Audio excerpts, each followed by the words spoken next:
Well, I think growing up in Zanzibar, which is in a way a concentrated cosmopolitan society.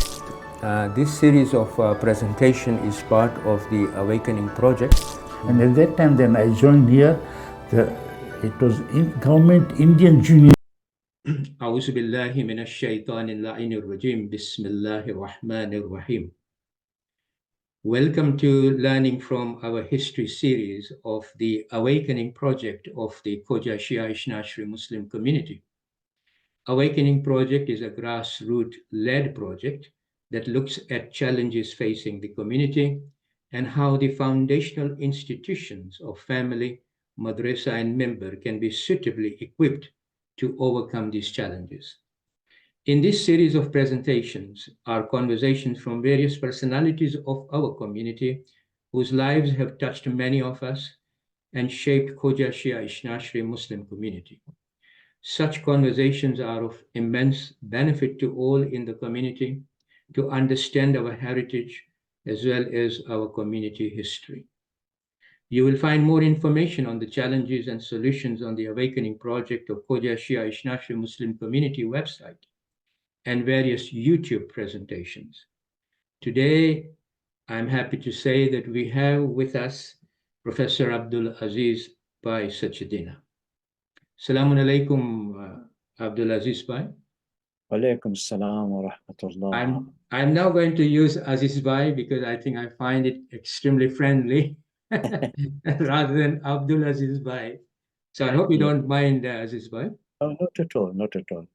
Okay, Professor Abdulaziz Sachedina was born in Tanzania and received his primary and secondary education there. With a small scholarship from the Africa Federation of the Khoja Shi'a Ithna-Asheri community, he embarked his Islamic studies at al-Rida Muslim University, one of the renowned centers of Islamic education in India. In 1966, he received his B.A. General in Philosophy, Political Science, and Islamic Studies. From 1967 till 1971, he studied at Firdausi University of Mashhad, Iran, where he obtained his B.A. in Persian languages and literature. There he was trained by some of the world-renowned professors of Persian language and literature, and among them was Dr. Ali Shariati. Whilst in Mashhad, he also started seminary education, or what we called madrasa education, in the madrasa of Ayatollah Miladi. This is where he got the direct exposure and grounding into the classical jurisprudence and theology. In 1971, he came to the University of Toronto, where he obtained MA and PhD in Middle East and Islamic Studies, and where his interest was more specifically in the history of Islamic thought, as well as in the idea of Imam Mahdi alayhi salam, as well as the future of the Muslim community, and to search for some answers to the Muslim Reformation. Presently, he is a professor of religious studies and a senior scholar at the Alivural Ake Center for Global Islamic Studies at George Mason University. At the same time, he holds the endowed IIIT Chair in Islamic Studies at George Mason University. He came to George Mason from the University of Virginia, where he spent 35 years as a professor of Islamic Studies. He's one of the sought-after teachers in Qom and Najaf, and has spent time in the University of Kufa in Najaf, where he taught methodology in Kulliyat al-Fiqh, College of Islamic Jurisprudence, which is an extension of the Hawza Ilmiya. He has also lectured to the students of traditional learning in Kulliyat al-Sheikh Tusi, that is the Sheikh Tusi College, which is the religious college geared towards understanding new methods of studying religion. He says, I consider myself global. I hail from Tanzania, and I was educated in Tanzania, India, Iran, Iraq, and Canada. He has a number of publications to his name and authored 5 academic books, namely Islamic Messianism, The Islamic Roots of Democratic Pluralism, The Just Ruler in Shiite Islam, Islamic biomedical ethics, and finally, Islamic ethics. His research remains a substantial contribution to scholarship on Islamic democratic pluralism, Islamic biomedical ethics, and Islamic ethics. On a personal note, for many of my generations growing up in Dar-es-Salaam in the early 60s, we remember Aziz Bhai very well.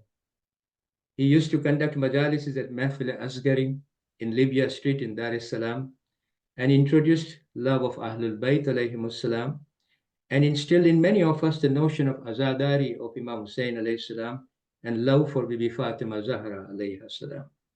I still remember, under his supervision, participating in the Julus on the night of Ashura, that has today become an annual religious event in Dar-es-Salaam. Thank you, Aziz Bhai, for agreeing to speak, and I hope that I got your bio right. Yes, yes, very right.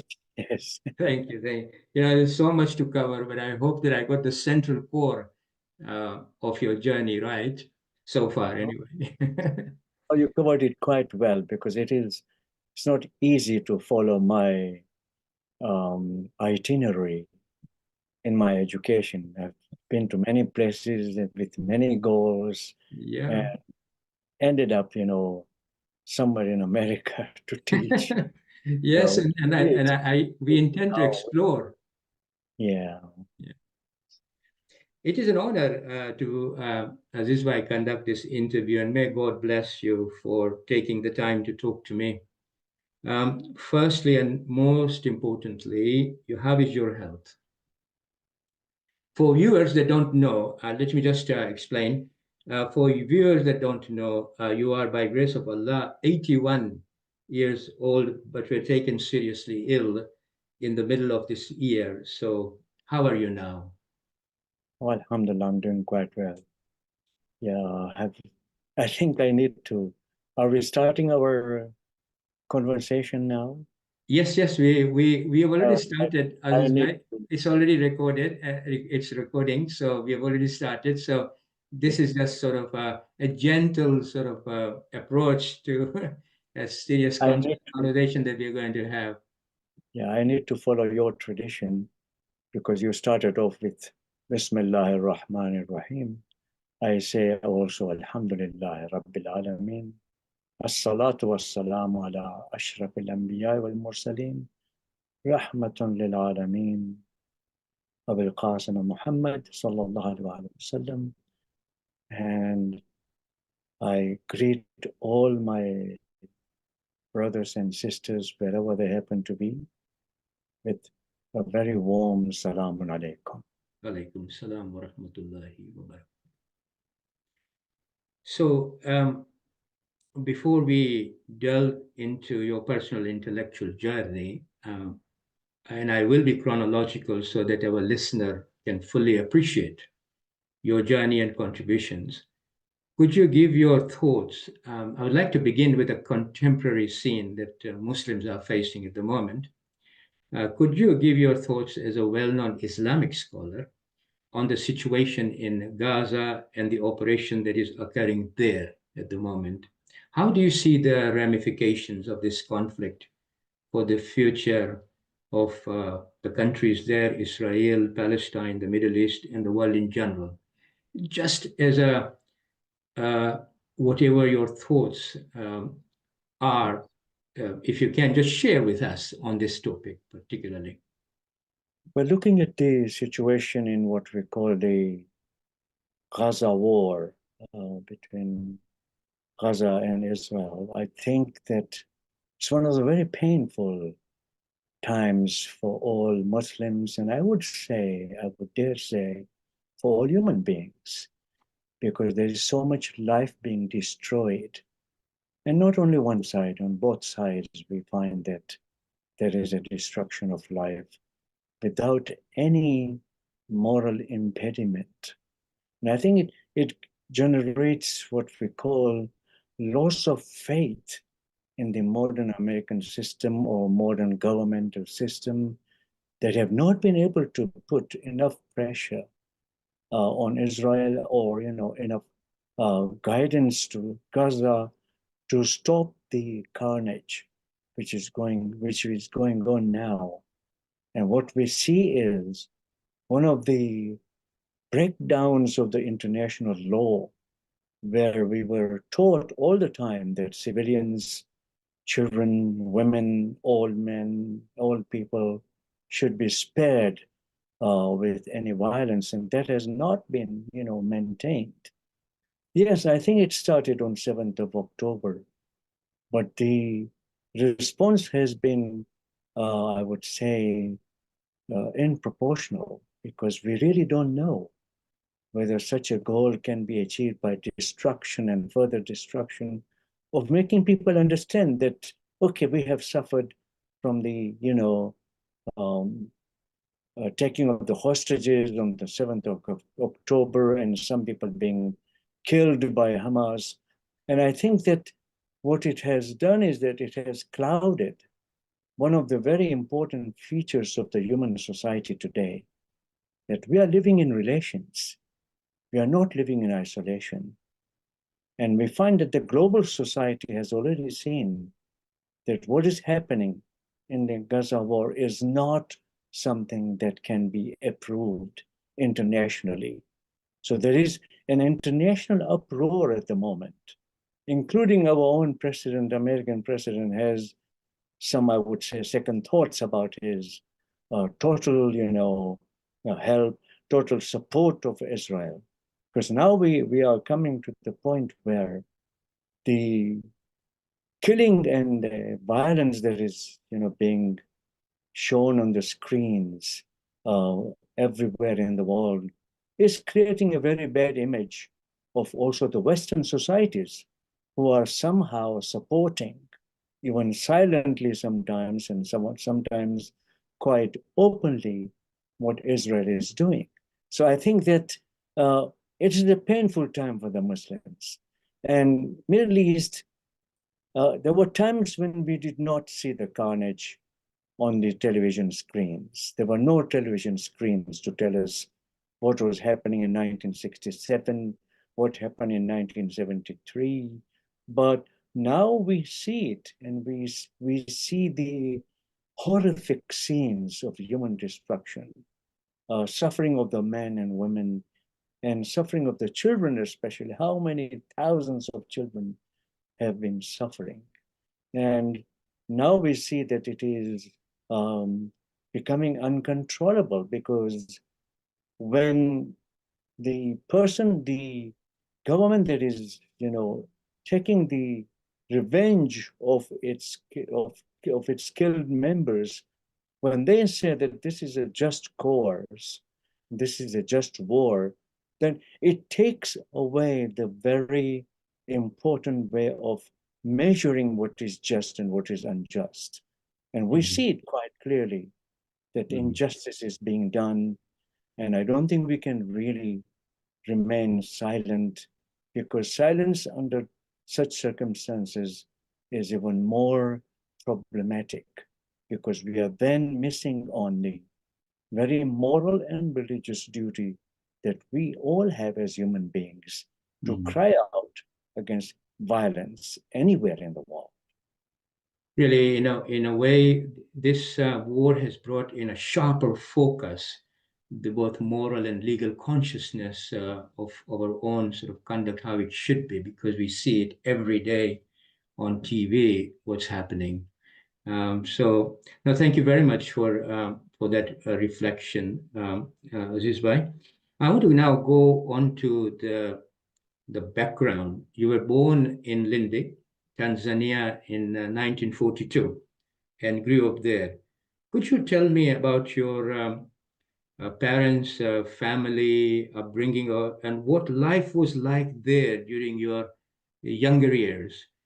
I also want you to also share with us the way your marhum father, Abdulaziz Sachedina, shaped you and your thinking as well. And I say this because before you come in, Aziz Bhai, because for a listener, your marhum father was the editor of the monthly magazine Munadi, in 1934, which was based in Dar-es-Salaam. And in his various editorials, as well as personal talks to community members, he inspired many intellectuals of the community with his writings at the time. A profound thinker he was, who expressed his thoughts with lucidity and originality. He appealed to leaders of major Jamaats to rise to the challenges of the changing time. And then he went on to actually express in a very profound way where the community and how the community was drifting along, and the need for centralization, and eventually centralization in the community did occur. I mean, this I got because when I was doing research for the book that I published just last year, I think, Khoja Shi'a Ithna-Asheri of East Africa, I have actually covered this portion of your father, marhum father. And so it'd be interesting to see how he shaped also your thinking and your life, how he touched you as well. Both my parents were very religious and very community conscious. Even my mother worked a lot in the ladies, among the ladies of Lindi at that time, then in Dar-es-Salaam, in Mehfil-e-Asghari, and some of the institutions that really cared for the women's development, religious, spiritual, moral development, social well-being, because our institutions were not purely religious. They were social also. And they were also political because they shaped our, understanding of the politics of East Africa as much as politics of India and Pakistan, politics of Great Britain, because we were connected with many of these countries in one way or another. And therefore, we find, I do remember as a small boy, I remember we had a radio in Lindi, and my father would open the BBC radio, program, and the people of Lindi who didn't know much, our community did not know much of English. They would come to our home, and my father would interpret the world politics for them as he heard it on the BBC. You can imagine in 1948, when Palestine was created, I still remember this. There was a lot of sadness, and there was a lot of, ill feelings that how could it happen? How could one people be displaced and another people, be given the right to take away their homes, to take away that land? This was something in 1948. And I still remember those, I was 6 years old, 7 years old. And so we used to hear some of those things. And you know how in the childhood, we remember some names, we remember some occasions. I still remember, for example, India and Pakistan's partition and the creation of Pakistan as an independent nation. And my father was involved in so many things that were happening in the general Muslim community. When we came to Dar-es-Salaam, he was also the member of Anjuman Islamia, which was the Anjuman that cared for all Muslims together. He had friends among the Sunni Muslims. He used to go for Taraweeh in the Sunni mosque. In the month of Ramadan, some of the nights he would go with his Sunni friends and pray there. So he had that open understanding of the community. And I think it was a rare opportunity for community members to hear something different, because he was also reformist. When he wrote, because I've read Munadi, and when I was reading majalis myself for the children and for the youth, I used to use Munadi to get information, because I did not know Urdu or Arabic or Persian at that time. My language was Gujarati. And I got the information from that. I also got the information from the writings of Haji Naji, for example, or, the founder of the paper, the journal that was coming out from Mombasa, Rahbar, or Sabil coming out from Zanzibar, So I had this gathering of all these, and this was my source of majalis recitation, by the way. I came to English much later. It's only when I was in the high school that I learned to read English. And then my father had a good library at home, and I didn't know much to use his library. What surprised me was that his library books were being used in University of Toronto for me to prepare for my comprehensive exams for my doctoral dissertation. So you can imagine how advanced my father was, and quite ahead in the family, in the community, and also in the family. And he had enormous impact on all of us. But me, I became his legitimate, I think, heir. Even when he opened a store in Dar-es-Salaam to help our income, the store was named Abdulaziz and Brothers. So you can see where was that based then? Yes, Abdulaziz and Brothers was in Dar-es-Salaam. Which street was it? Do you remember? It was in Sultan Street, the intersection of Sultan and some other street. Other street. Okay, right. Go on. I'm sorry, I butted in a bit. Others, yeah, my father had enormous confidence. I don't know, he must have seen my piety, whereas my other brothers would not go to the mosque to pray, I would go to the mosque to pray. So there was something about me that he captured. And I saw him reading Dua Kamel, for example, every Thursday at home on the Musalla, And I was wondering, what is he reading? What is he reciting? And mother would say that this is Dua Kamel, and your father recites every Thursday evening.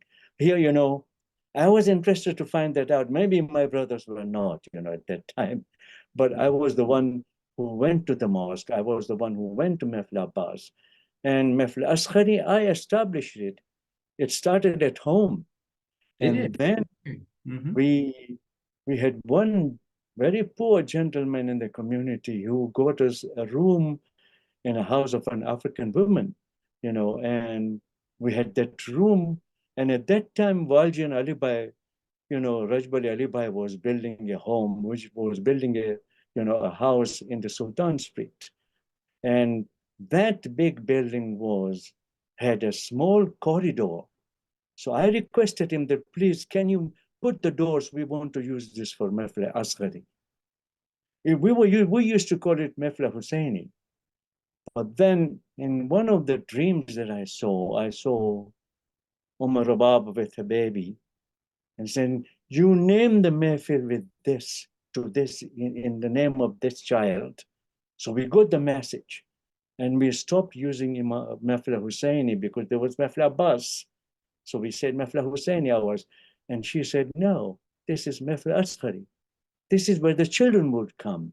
This is where the children will be educated. So you can see so many influences on us, on me. And also I must say that there were women reciters who had enormous influence on us also. One of them was Mrs. Khimji, Kursumbai, Mrs. Khimji, who used to read majlises in Kutchi, whereas I used to read the majlises in Gujarati. So even when I go to Zanzibar, I went to Zanzibar or Mombasa, I was known to be a Gujarati mullah, so to speak. I used to read in Gujarati. It was our language. And people used to enjoy it. It was something that touched the hearts of many people. And it remained with me for a long time until I came to India and be educated and learn Urdu, Hindi, French, and Farsi. All of these languages. I loved languages. And I took languages to be a window to the civilization. I speak 10 languages today. Really? Okay. Yes. Which one? What are they? What are they? Arabic, Persian, Hindi, Urdu, Gujarati, French, English, Swahili. When you put them all together, there are 10 languages. And I'm known as a professor of many languages in the universities. University, whenever they have big occasions, well, what about some French things about it? So I would provide them with French. I also read German. I also read Italian, but I don't speak. These 10 languages I speak, read, and write. So I learned all these languages when I was in India. And that's how I went to Iran. Iran, they gave me a scholarship for 4 years. First year I went, I didn't know a word of Persian the way they wanted it. So I studied Persian. I'll come to all that because I want to sort of cover India and Iran a little more substantially as well with you. Yes. But so you in Tanzania, you completed your high school in 1959? I finished my high school in 1959. And then I believe you worked for Ottoman Bank for 3 years. After that, you went to India and completed your BA in philosophy, political science, and Islamic studies at Aligarh Muslim University. Now, can you give us a brief background of the university and how you found it, how you ended up there in India? You've got a very good background of your life in Tanzania and how your family, and particularly your dad and mom, influenced you, and how you worked at the community level. We've got some good hints there. But how did you end up studying Islam in India? Yes. In 1957, my father died. So when I finished my high school, I started working. So I worked in the Treasury Department of the government, and then I worked in the Ottoman Bank. My brother was working for Standard Bank. I was working for Ottoman Bank, so that we could have some, support at home because the situation was very dire. And I still remember how Ali Hussein Ratansi, who had a Dar-es-Salaam provision store near the Odeon cinema, so to speak. Yes, and that's right, in front. He was supporting us. He was, giving us the ration. He would not charge us anything. That was the condition that we were in. So when I got when I got the admission in India, I applied for Federation funds. And Federation wanted, they already knew that I was reciting majalis. They said, why don't you go to Najaf? We can send you to Najaf. But my father was very much against wearing a turban on the head. Mullah Giri Cage for Mullah Nathij. You become Mullah, you can do the tabligh, but don't ever become a Mullah, official Mullah. So I said, okay. And so I told Federation, I don't want to go to Najaf now, but I can go to India. Well, we want you to do Islamic studies. That's what the Federation said to me. I said, okay, but I will not do Islamic studies in Najaf. I want academic training, and I want to start it in India because I knew AMU, Aligarh Muslim University, was a reform school. Sir Syed Ahmad Khan had gone to England, had found some, colleges there, Cambridge, Oxford. So he came back and, he established Mohammedan Oriental College in Aligarh Muslim University. So it had already a good Islamic studies, by the way. So when I went in 1963 to study there was a good Institute of Islamic Studies with the Orientalists coming from England, from other parts of the world, to use the library and to learn from some of the professors who were in Aligarh Muslim University. There was Maqbool Ahmad, for example, who was a specialist in Abbasid history. And there was Professor Alim, who was in the Quranic studies. So there were so many of these professors well known in the world that I came across them in India. So India was it was quite formative for me. And it was in India I met Professor Nabi Hadi of Persian language and literature. And I told him, I want to go to Canada to study because one of the professors in AMU had taught there, said, you should go to McGill University. I said, I don't have money. How would I go? And, Professor Nabi Hadi of Persian language literature, he was God sent. He said, no, you don't go to the Western University first. Go to Iran. There you'll find the gold mine. And that's where my search for Iran started. Right, we'll come to that. But I have a question here. I mean, did you always wanted to study Islam?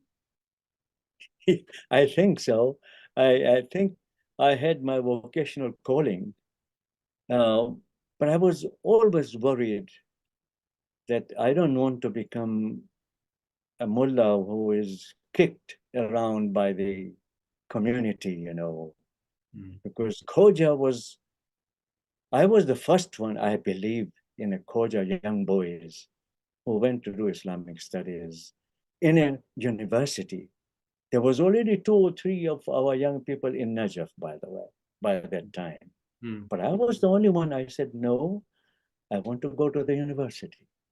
Because I already knew there was a difference in academia and in the traditional training. So I can understand that you have a motivations of not becoming mullah in that sense of the word that you described.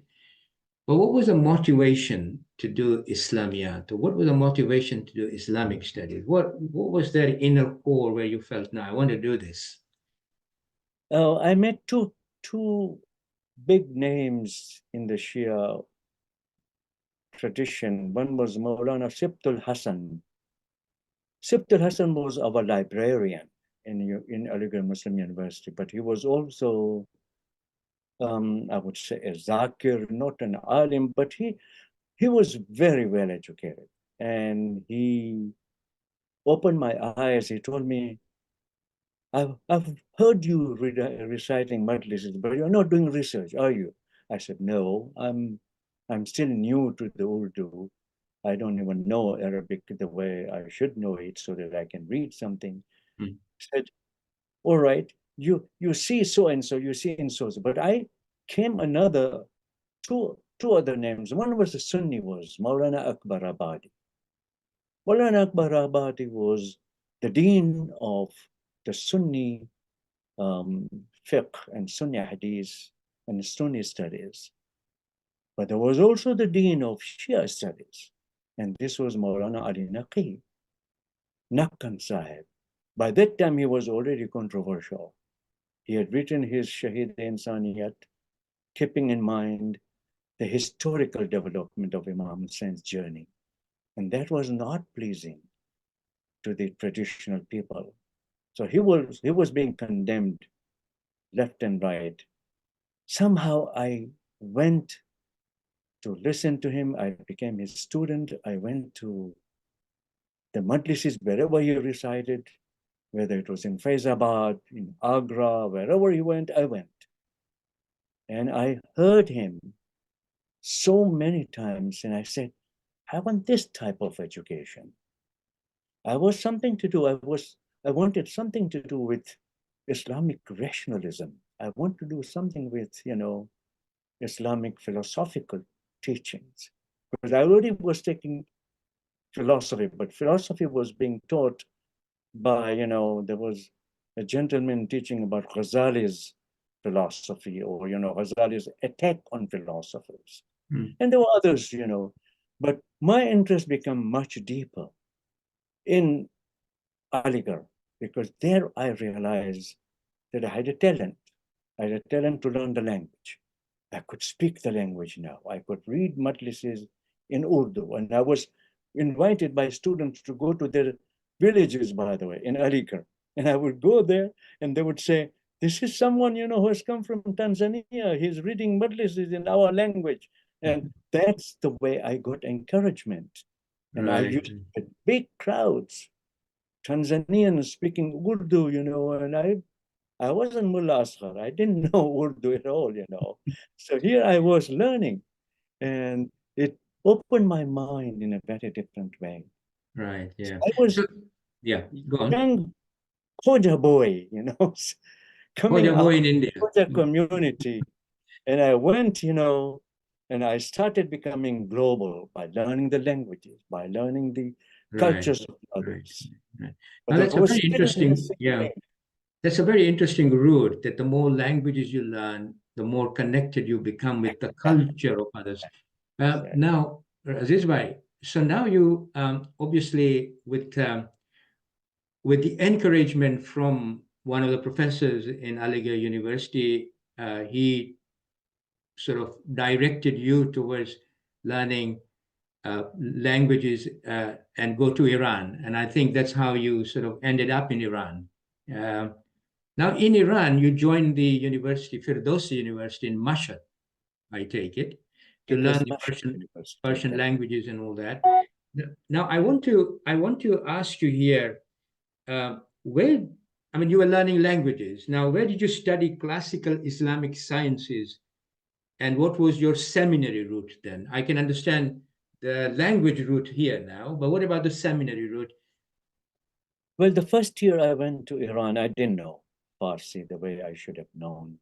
I had already heard Farsi, through Professor Maqbul Ahmad and others who knew Farsi, and like Nabi Hadi. But I didn't know Farsi at all. So I was a stranger, and I chose Mashhad in very, very intentionally. I wanted to be in the city where my Imam was. So I became very close to the shrine of Imam al-Rida. And I used to be in my loneliness when I didn't know the language. I also was very poor. I didn't have money. At that time, my mother used to send me pounds from the postal orders that were available in Tanzania at that time. But that also had stopped because the government had put a restriction on the foreign exchange and this and that. So I was penniless. I started selling my things, that I brought from India, my trunk, my coat, everything, that I didn't need. My watch, I said, why do I need a watch? I can look at the clock, and learn about and find out the time. So I sold things. And I had expensive, watch on my hand. And I think that there's one link that I need to go back a little to go back to Tanzania. That the first majlis that I recited in the Imam Barga, in the Imam Wala, so to speak, was on the death anniversary of the Prophet. Ali Hussein Ratansi was the mukhi of the community in Dar-es-Salaam. So he asked me, he said, "You're going to recite majlis today?" I said, "I can't do that.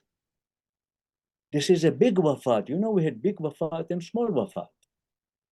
Payghambar's wafat was a big wafat. It was a big thing, and the crowd will be there. What will I tell them?" So you tell them what you know about the Prophet. And I sat on the member for the first time in Imam Barga with a full capacity of people. And I gave the lecture on the Prophet in Gujarati. So that I was now being compared with Haji Sharif Devji, who was, reading majlises in Gujarati. Oh, we have now Gujarati reciter. The women were happy, the men were happy. By that time, I established myself as the reciter in Mehfil-e-Asghari. There used to be Friday nights majlises there. I used to get the opportunity to read the majlis there, to recite. But I was reciting without a book. I started with a book, holding the book in my hand. I don't know if you know, Haji Naji had written a book, Shahadatul Awliya, and small majlis there. My father said, "This is what you read, this is what you don't read." So he would stop me from reading Urdu poetry there, and he said, "No, you don't read this. Women's majlis they do, but we men don't do." So he taught me, because my father said he recited majlises when he was 14 years old in Bagamoyo Mosque. I had never heard the name of Bagamoyo.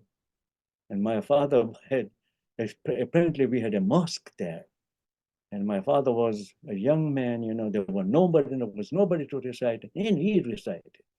So you can say some of the things were genetically passed over to me. One of the times during that very period that I had not gone to India, Muhammad Khalfan contacted me. He said, Haji Ibrahim Sharif Devji has called me from Madagascar, and we need somebody who can recite in Gujarati. Because these people, they don't know anything in Urdu. Muhammad Khalfan said, we think you can do that. I said, I've never done 10 majlises like this. He said, no, you go, and you will do it. You won't believe, I took my father's Munadi. They were in, files. I took Rahinajat, I took Salsabil, everything with me because I had to prepare the majlises, 10 lectures. And that's after that year, I went to India. So this was a missing link that I had already established myself as a young mullah, as a young zakir, who could recite in Urdu, in Gujarati. And I went to Madagascar for the first time. They had someone whom they began to like. That, oh, this is the majlises we want. Haji Ibrahim Sharif Devji, who was the president of the federation, was very happy with this, that he found someone who can satisfy a large community in Madagascar, because I did not go to one place. I did not go only for 10 days. I went for 2 months.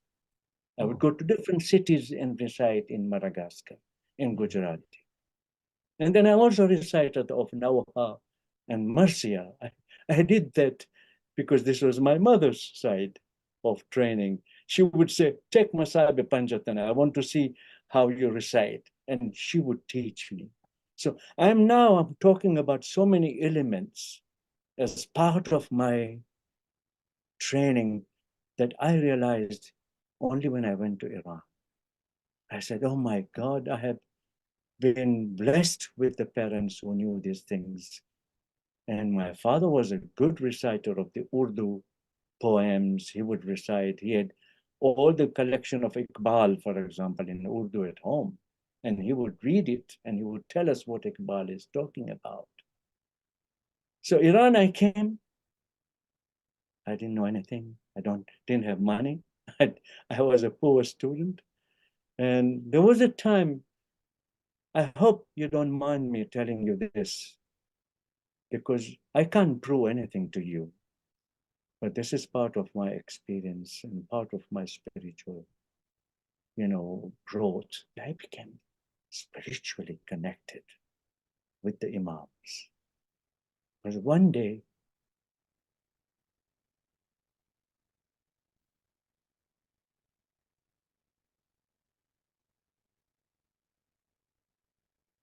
take your time, this way. Take your time.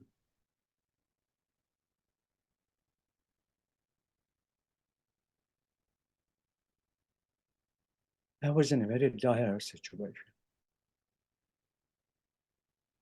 I used to be in the Musafir Khana around the Haram, there used to be Musafir Khanas. I was there. And I still remember when I asked the manager of the Musafir Khana, how much is the rent for a night? He said, if you take a room with a bed, it is 15 tomans. If you take without the bed, it is 10 tomans. I said, I'll go without the bed. Because I had a baggage. I had traveled by ship. And you used to take, in those days, you carried the bags if you traveled in the 3rd class in the ship so that you could go there.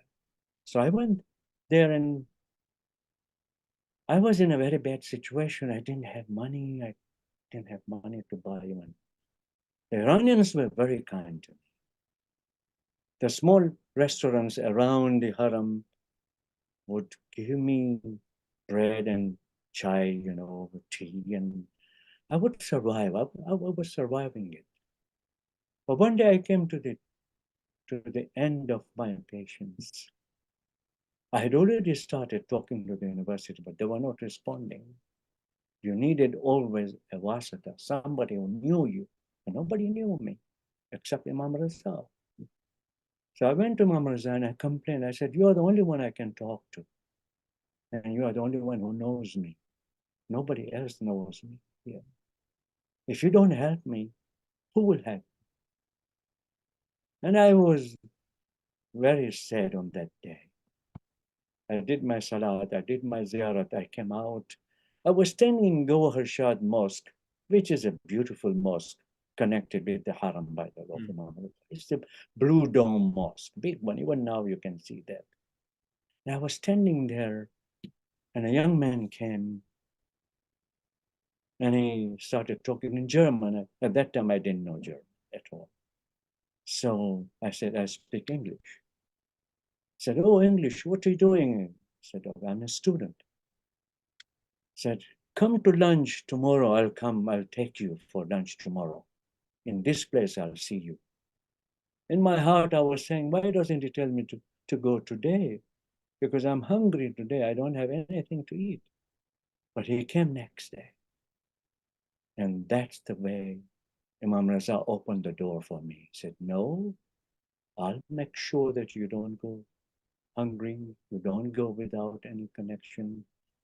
And it so happened that the young man who came was the son of the president of the commercial center in Mashhad, what we call Chamber of Commerce.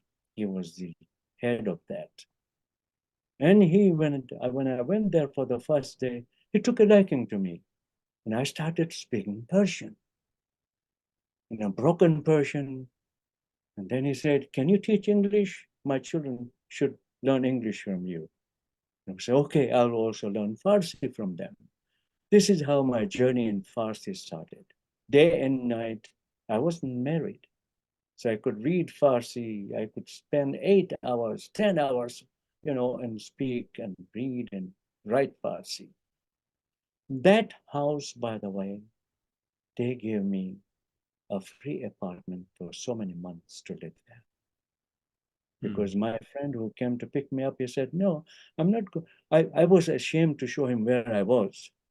But Imam Raza was going to make this show that, no, you would not show any shame. You will tell him, you will take him where you are. I took him to the place and he said, no, you're not going to stay here. I'll take you home. He pulled together everything and he took me home and they gave me an apartment. There was an extra apartment in the building. And I stayed there until my situation in the university was, officially accepted. I had to run between Tehran and Mashhad and, They were saying, you should stay in Tehran. I said, no, I want to stay in Mashhad. And in Tehran, they were all foreign students. And they said, you will learn your Farsi. I said, no, they're all speaking, English with me. I don't want that. There was this place, by the way, they put me. They officially put me in that house, so to speak, Bashgar. And this was the club, university club, where all foreign students were living. And they were all speaking in English. I said, no, I don't want to be here. I want to be in a place where I don't have to speak English at all. And that's how my journey in the university started. I was admitted after 1 year of Iran, after 1 year of studying Farsi. And at the end of the year, I was tested reading the poetry of Saadi, Hafiz, and I did well.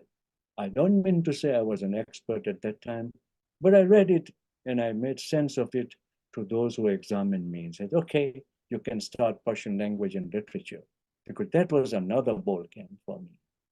But that's the way I started in 1967. Now I want to sort of just explore that a little bit, because I had asked you about your seminary education. That's but why. that we will come to now that you have brought the subject of university here. You met Yes. Dr.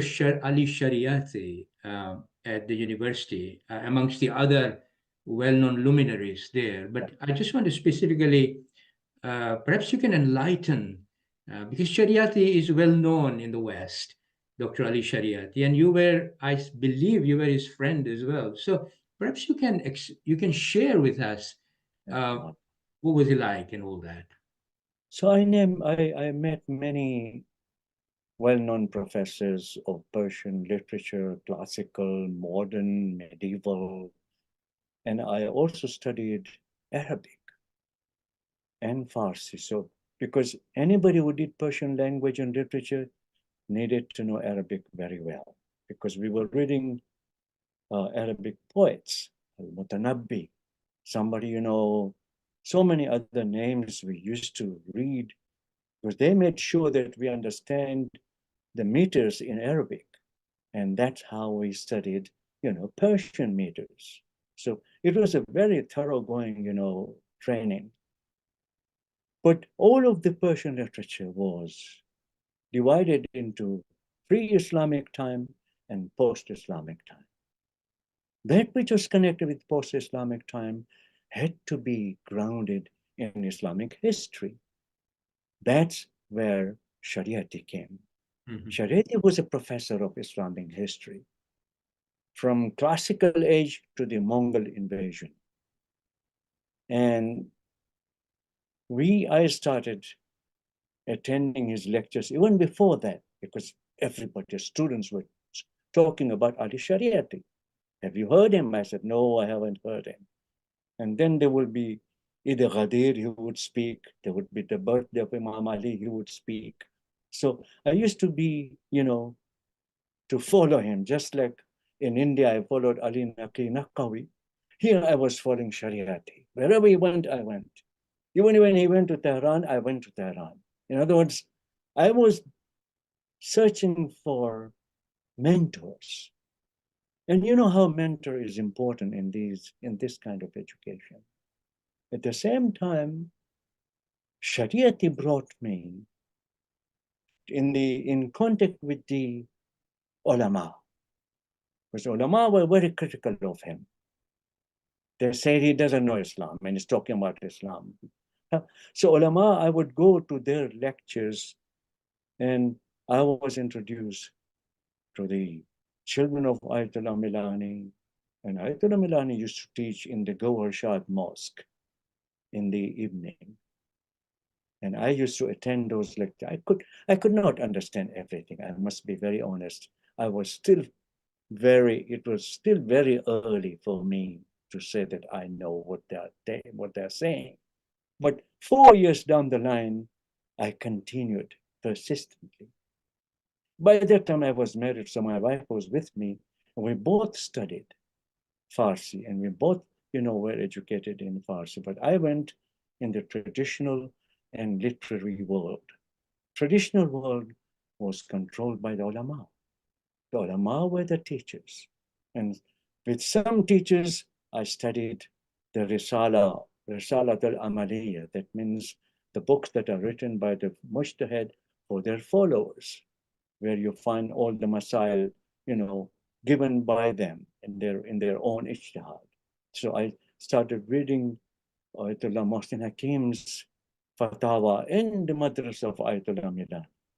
There were students who would read with me. My system was reading with the students. My teachers would call me early in the morning and they would read religious texts with me after Salat al-Fajr. So I used to go after Salat al-Fajr and read with them. So we would read, even Mullah Sadra, we started in my 4th year with, Jalaluddin Ashtiyani. He is a big name. He is a giant of what we call the theosophical philosophy. And he used to come to the house of the person that had given me the apartment and teach me theology. So I started Kalam reading with him. So all this was coming together as if this was a divinely ordained vocation for me. I go to the Hausa, I study the traditional subjects. I come to the university where there is a lot of misgivings about what the ulama are saying, because this was the Shah's time. And Shah was trying to, undercut the authority of the ulama because he didn't want them to interfere in his government. So all these things were coming together with the professors and the ulama, and I was becoming ready to do my PhD. They offered me a scholarship in University of Tehran, and then I come to the new topic for you.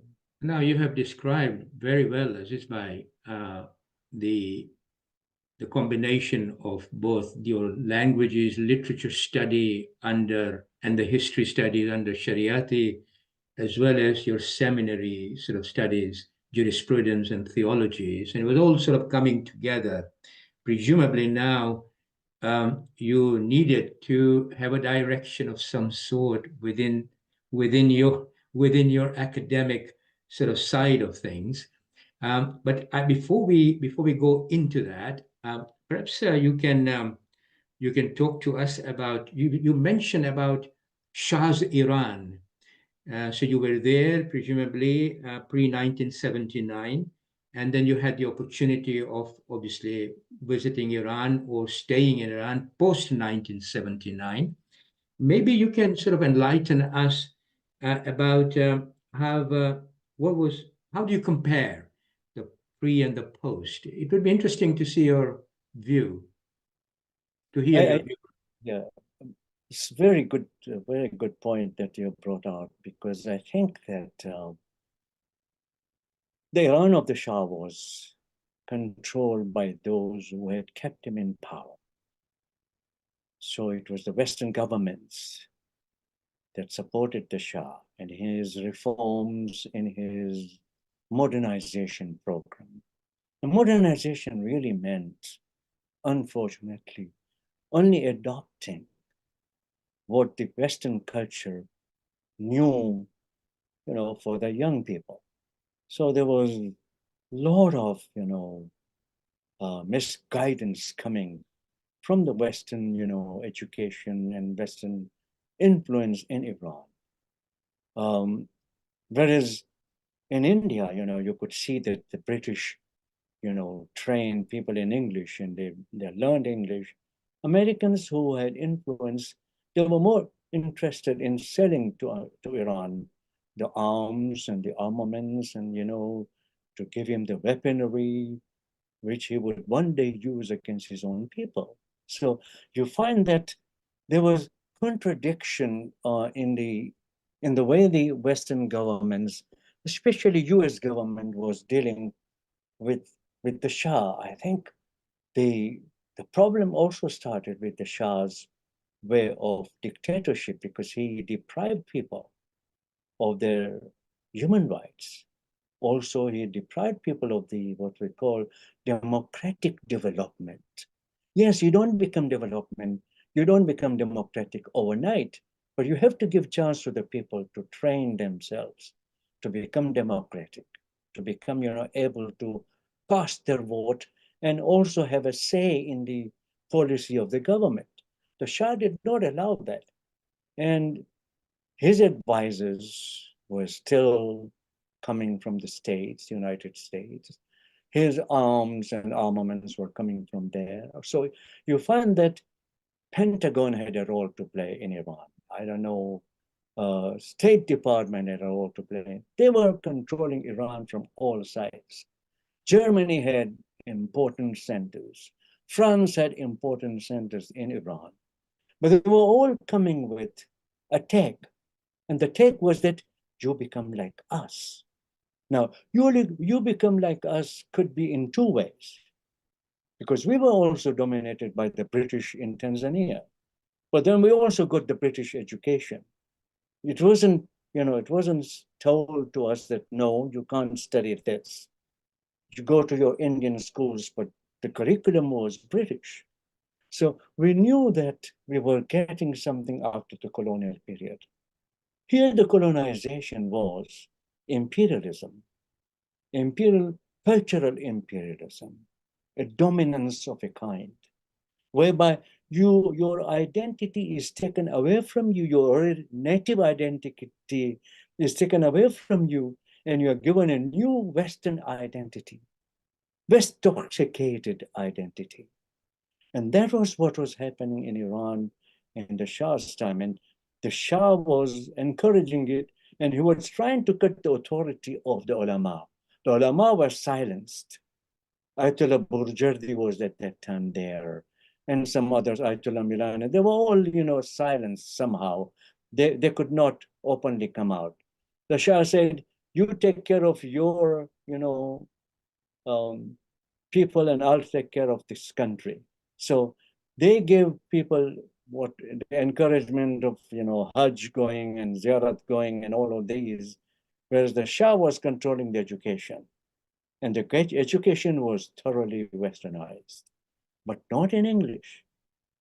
Everything was being done in Farsi. Because I also taught in Jordan. And Jordan, all the scientific subjects are taught in English. Yes, adabiyat, you have literature, history, all taught in Arabic.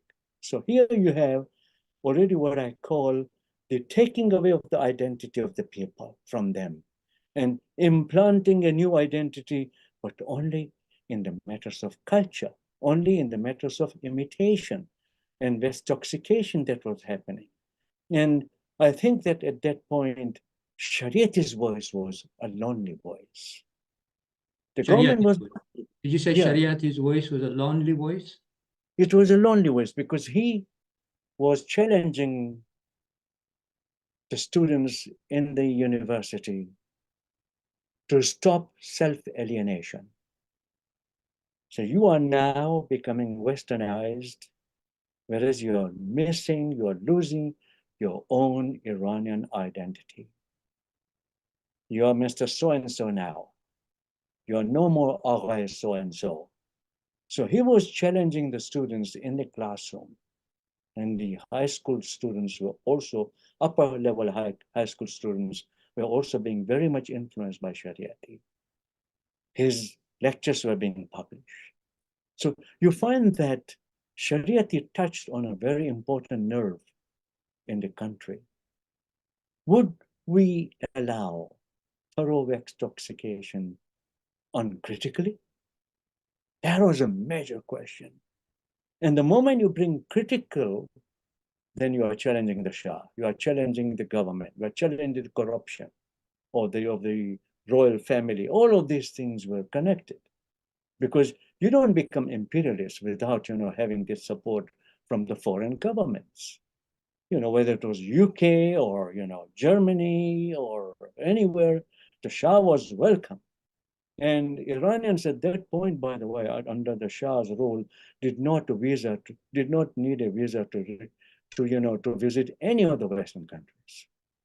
Shah was so much, loved by the Western societies and Western countries because he was seen as a modernizer, somebody who will open the doors for conflicts in the country. And surely, because by that time when I was there, a student, those days, now you could buy cornflakes and you stopped eating your, bread and cheese in the morning, you started eating cornflakes. So there was this kind of domination, which was also economic domination, because all of these things were coming from outside.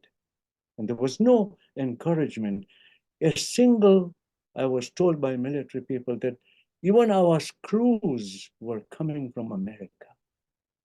Even our fighters, jet fighters, were controlled completely by Americans. In other words, we had nothing.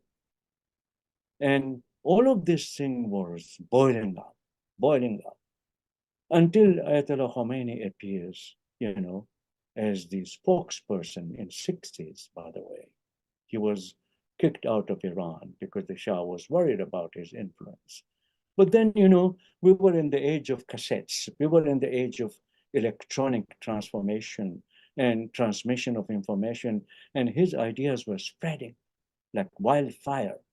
So there was a lot of support for him, and the Shah knew it. But the Sawak was controlling all the classrooms had Sawak agents. I still remember if I did anything, if I said anything, I would be reported. I still remember going to Ayatollah Milani's house with my wife when we were going on an Eid day to say hello to him, to greet him. And as soon as I came out, I was stopped by the Sawaki. And I was reported that he went to see Ayatollah Milani. You can see the atmosphere was not very conducive to peaceful relations. Everybody was worried. You did not trust your own brother. That kind of, situation was quite dangerous. And if something had to happen, it's like what Iraq went through under Saddam, later on. We saw with our own eyes, what was happening in Iraq. So I think that the time was ripe for Sharia to become a kind of an idol breaker.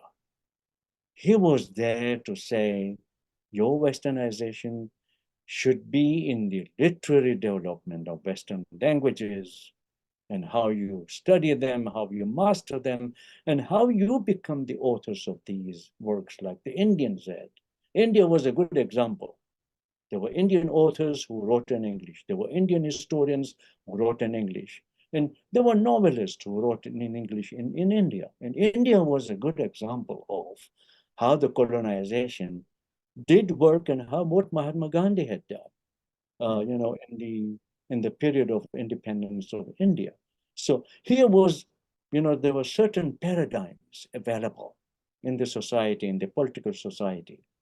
Therefore, we find that slowly televisions were opening up. Slowly information was becoming available. Electronic, exchange was becoming easier. So there was more knowledge about other governments, about other peoples. And that really undid what the Shah wanted to do. How did the relationship between Ali Shariati and Ayatollah Khomeini was during this period of turmoil when Ayatollah Khomeini then eventually came in 1979, and then what we know as the Islamic Revolution of Iran? And how was the relationship between the two? Let me be very honest here that Shariati was not liked by any of the ulama. There was very little tolerance of his ideas, of his reading of the Islamic history, of his criticism of the jurisprudence, lack of ijtihad. All of these things were not very, palatable to the ulama. There was no direct relationship between Ayatollah Khomeini and Dr. Shariati. But Shariati, questions about Shariati did go to him quite often. What should he do with this man? He is, quite influential among the young generation. And people would come and ask Shariati about what do you think about Ayatollah Khomeini? And he was supportive, by the way. So that was a link, that Shariati was not against Ayatollah Khomeini. He was against some of the ulama who were,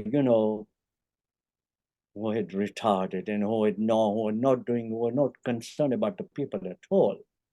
But he was quite aware that there is Muhammad Baqir Sadr, for example, that he is one of the, challengers of the government of Saddam or, Iraqi government. He knew, and he liked that kind of activism and the people, and he already heard that Ayatollah Khomeini was talking about, to undo the monarchy, so to speak. So there was no direct. I might be wrong.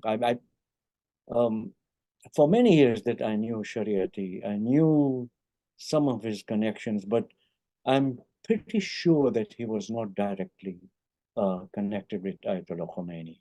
But he did not dislike, the way Ayatollah Khomeini was, talking about the new age and the new government and the new, situation in Iran.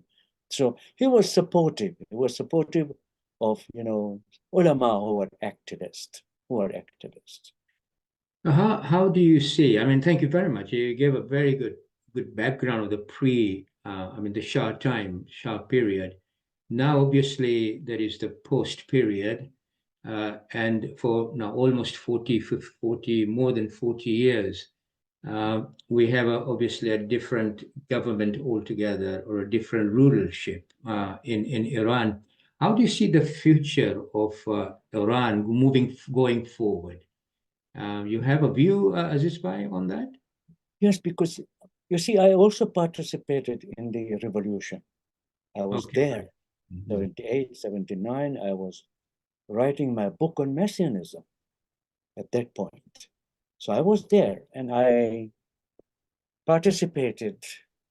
What I saw was very interesting, that I saw the placards with Shariati's picture and next to him Ayatollah Khomeini.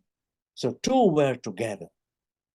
There was one realization among the ulama, among the activist ulama in Mashhad. There was Ayatollah Shirazi, for example.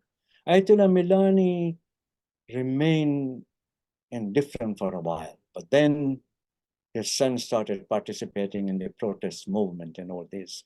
But it was, at that point, it was a contradiction in my vision. How could Shariati and Khomeini go together? Because they come from a different world altogether.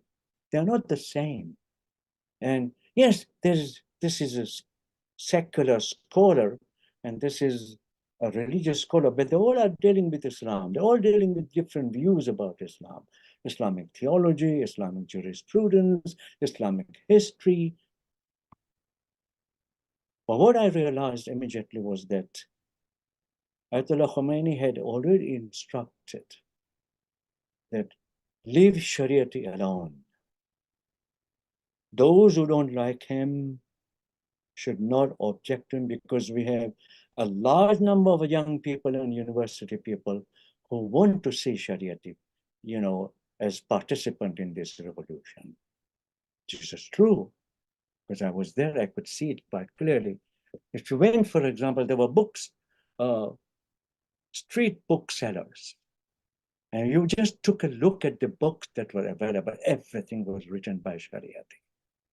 So there were small pamphlets, Islamology, his lectures, everything, his tapes, everything was available.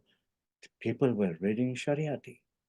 The young people were reading Shariati. They were, excited by it, that Shariati was, as a leftist thinker, it was quite clear that he was anti-monarchy. And the Shah knew it, that, he doesn't want, and the Shah tried to buy him. Shah tried to buy so many through the Sawak, and he bought some of the professors in the university, but he could not, buy. He could not, offer something that Shariati would accept. And Shariati had already got his, university position and everything else. And in the university already, there were people who opposed him. The young people, the young scholars who did not like his popularity. He was very popular in the university. So there was jealousies and kinds of, games being played, politics being played in the university to silence him. But they could not do it. But then he, took off and went to Husseini Irshad. Husseini Irshad was another major institution in Tehran that became a source of a thorn, on the side of the Shah and his government, because this area, this was being controlled by the young people. Mohsin Kadiwar was there. You can imagine all these reform-minded young people, even those who had turbans, by the way. So Shariati had in his classroom where I used to go, there were also turbaned, students of his. It wasn't only that there were secular, students with neckties and coats. No, there were all kinds of people in his class. So one could see very clearly how Shariati would continue for a long time to come. And today, they don't like to hear Shariati's name very much. The establishment is worried about his, as they call it, pseudo-Islamic identity. They don't think he was a good Muslim. And there are so many, theses about him, that he didn't pray, he didn't fast, he did that. I said, what has that to do with his ideas, But that was, that became a sign of Islamic identity. You prayed 5 times a day. You kept a day beard. All of these things were being now harped upon, and Shariat was none of that. So it's an irony that a man. I wrote an article about it. The real father of revolution was he, because he was inside Iran. He prepared the younger generation to stand up, and challenge the Shah. So he was really the one who did that. But he doesn't receive the credit that should be given, because he's not turban. He's not ulama. He's not a member of that class, And because then Iran becomes a very class-oriented society.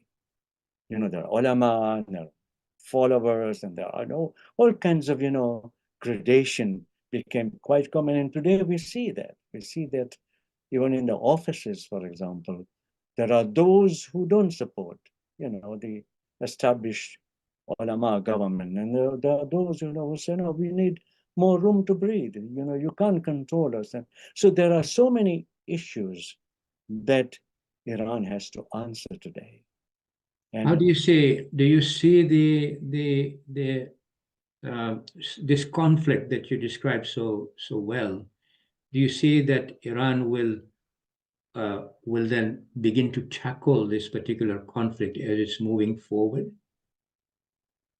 I think the leadership of Ayatollah Khamenei, who was also a very active participant in the revolution, because during that revolution year, I used to go and listen to his lectures, which were in the Bimaristan and Imam Reza, in the hospital of Imam Reza.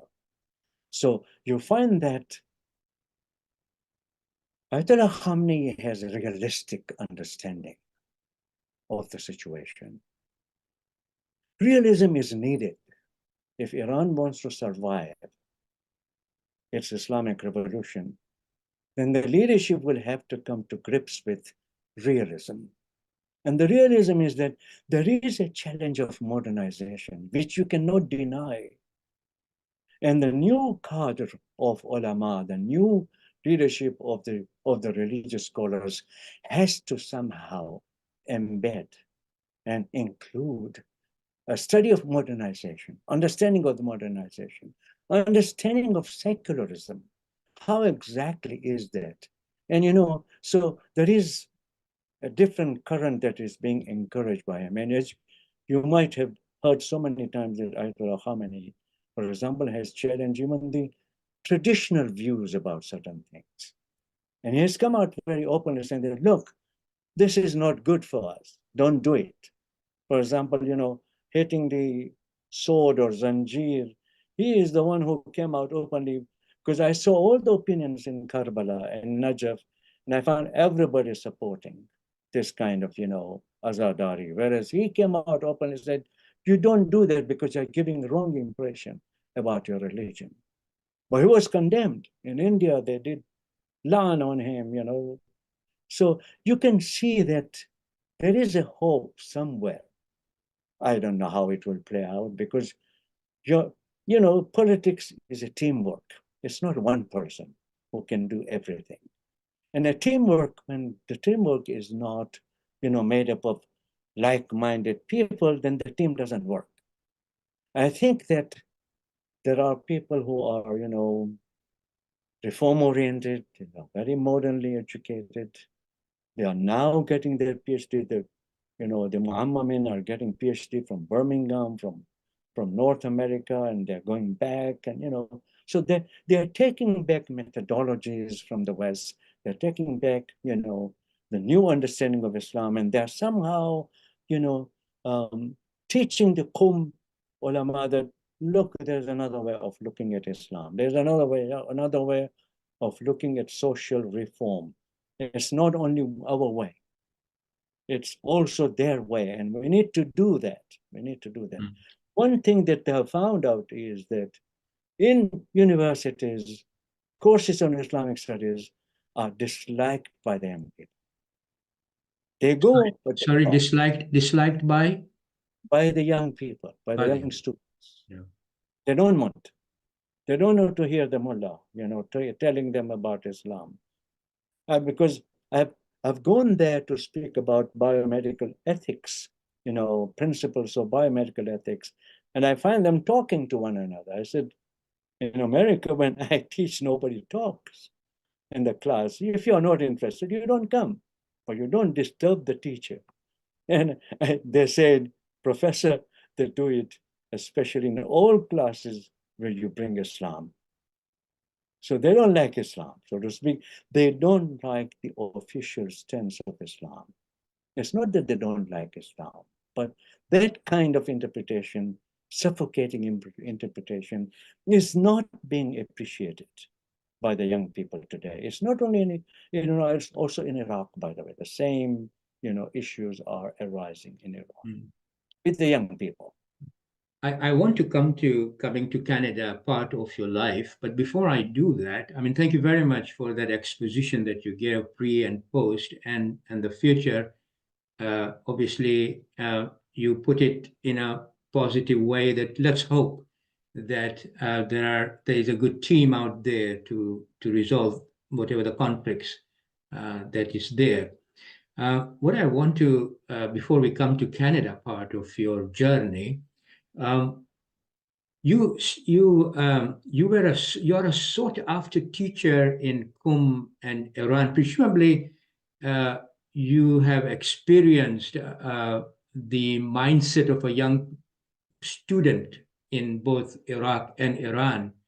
How do you see the modern methodology being established in the seminaries in Qum and in Najaf? Do you think that there is a possibility out there, or no?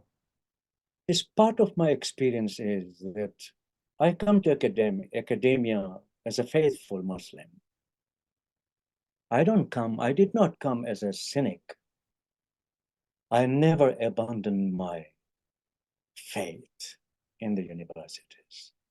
I never thought, even for a minute, that my religion is wrong.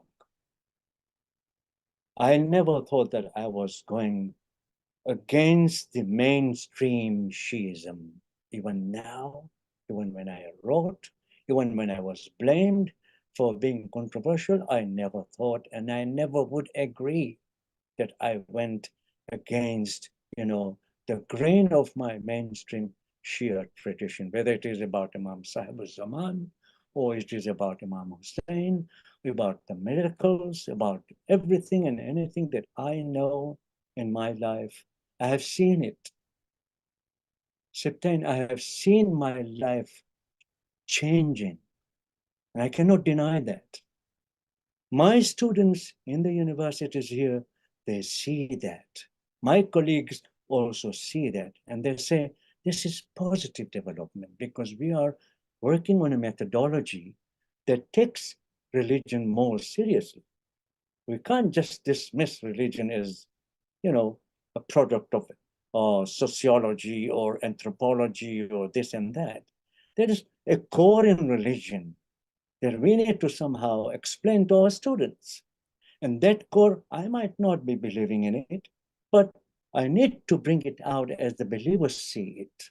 So there has been a big movement, what I call a crisis of epistemology. A crisis of how do I learn a language, how do I learn a religion? Should I deny the very existence of Jesus Christ the way Christians believe it? If I'm teaching Christianity, should I make fun of it? What should I do? It's a question for the teachers of Christianity. There's a question also for the teachers of Judaism. But it's very interesting, the Jewish professors, they are all ordained. They have their yarmulke on their head when they teach. That means they follow the religion. They follow what they're teaching. Roman Catholics also are ordained priests when they teach Catholicism. Why can't a Muslim be a Muslim when he or she teaches Islam? Why not? There was a pressure on us by the Orientalists that we should not be talking about Islam as a religion. We should talk about it as history, as culture. In Qum and other places, there is a fear of Western methodology being materialistic. Unless you have a source to talk about, you don't talk about an issue. But that's not the way religion functions. If two of us are traveling today in an airplane, and all of a sudden, we hear the pilot saying that I'm not allowed to land in Washington, but I'll be landing in New York. I have an important meeting taking place in Washington, but I'm not able to, because now the flight is going somewhere, and I do the istighasa of Imam Sahib al-Zaman, let's say, I'm a Shia, and I do the istighasa. And I say, I read Ilahi Azam al-Bala, and all of a sudden I hear that the pilot said, we have been cleared to land in Washington. Now, you might say that this was coincidence, but I am a believer who says that my dua is being accepted. It's not that I am without a resource in the secular world. I have my own resources. I know I can live for as long as I want, as my source is my faith. There is something being appreciated in Qum in my teaching. So when I go there, I teach methodology. There's a book that has come out in Farsi, Ravish Shanasi Islam. Yes, and the author is me. But these are my lectures on methodology that I have taught in Qum. And I have taught about the Orientalist methodology, what the Orientalists have done. I don't, kick them out as somebody that don't. Their methodology is still important for us. How to read a text, how to interpret a text, how to interpret the context. How do we see the culture of the book developing out of the book? We are not dealing with a book alone, When I open a book, I ask for the first question I ask is, when was this written? Because that's an important part of my education. When you are in a seminary in Hausa, you don't ask that question. You say Kafi of Usul, Usul of Kafi of Allama Kulaini. Fine, okay. Well, I want to know, when did Kulaini live? What did he do? How did he compile the book? Who did he consult? The context is very important. The context very is important. Very important principle, because that's what we learn in academia. We are not taught in academia to hate our religion. No, that's not true. But if I'm a hater from the very beginning, what would you expect me to do? But to hate and to do it. I haven't done it. And that's why Qum appreciates it. Najaf, when I go to a Tusi college, Kulliyat al-Tusi, that there also, when I speak about methodology, and they're all ulama, by the all ulama, and I say, our task is,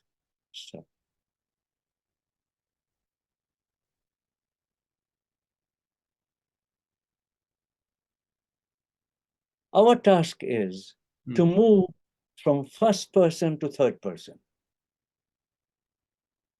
شو معنى هذا? What do you mean by that? من شخص الأول إلى شخص الثالث.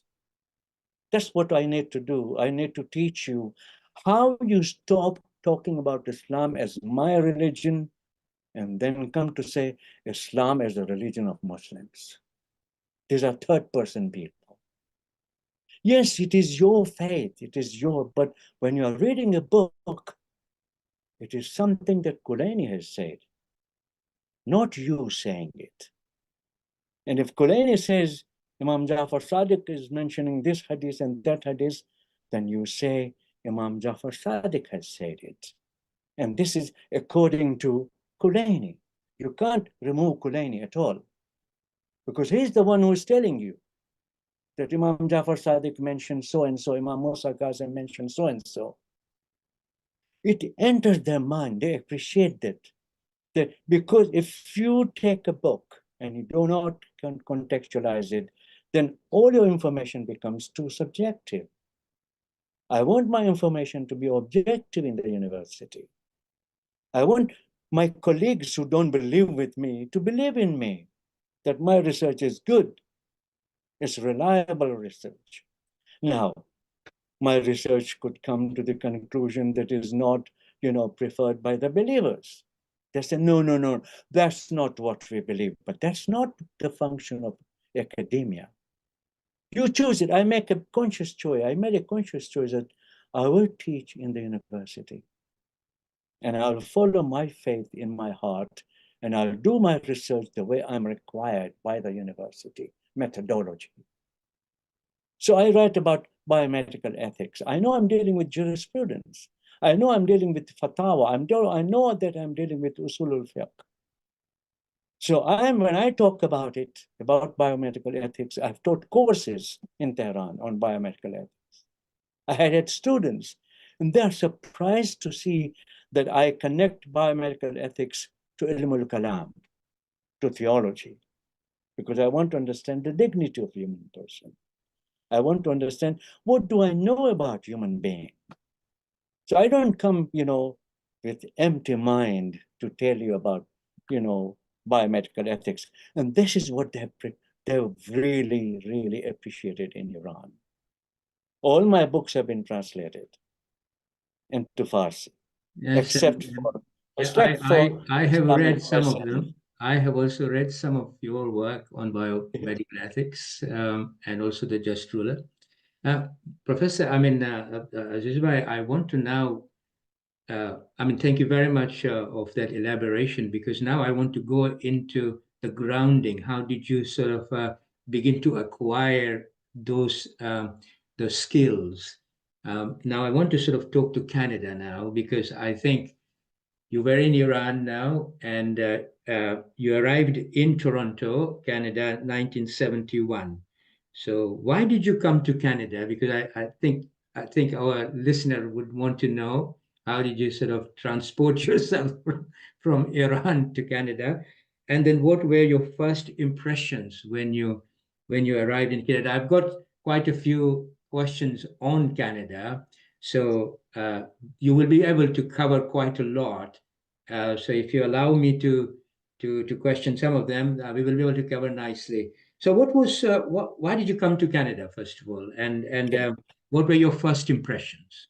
I told you that when I finished my education in Mashhad, I was being offered a PhD program, University of Tehran, in Faculty of Ilahiyat. That's right. Ilahiyat. At that time, Murtaza Mutahhari was a professor there. And there were so many other big names. They had come from the Hausa. They were, recruited to work in the Danishkade Ilahiyat. So it was honorable, but I still was keen to learn the new modern method. I used to read about it. I said, I don't know what they mean by it. What is a modern method that is not traditional? If I am dealing with a tradition, if I'm reading the traditional books, then my method as a modern tradition, modern methodology, has to somehow, submit to the classical age, submit to the mindset of the people in those days. And that's why I made, first of all, I made an application to come to the University of Cambridge. Oh, in England? Scholarship, Cambridge University. In UK? In UK. Yeah. There was a good scholarship, E.G. Brown Scholarship in Persian literature. That was the title of the scholarship. And I applied for that because my teachers, my professors in Mashhad were telling me, that's a good place to go. You'll be able to expand your knowledge about Islam and literature, everything. I said, okay. So when I applied, they said, we like what you want to do, but we don't have an advisor for you. Because I made it clear that I want to study the idea of Mahdi. I want to study Messianism. I want to study future history of the Muslims. And that I can do only if I'm going to deal with messianic idea. They said, we don't have anybody to do that. You will be alone here.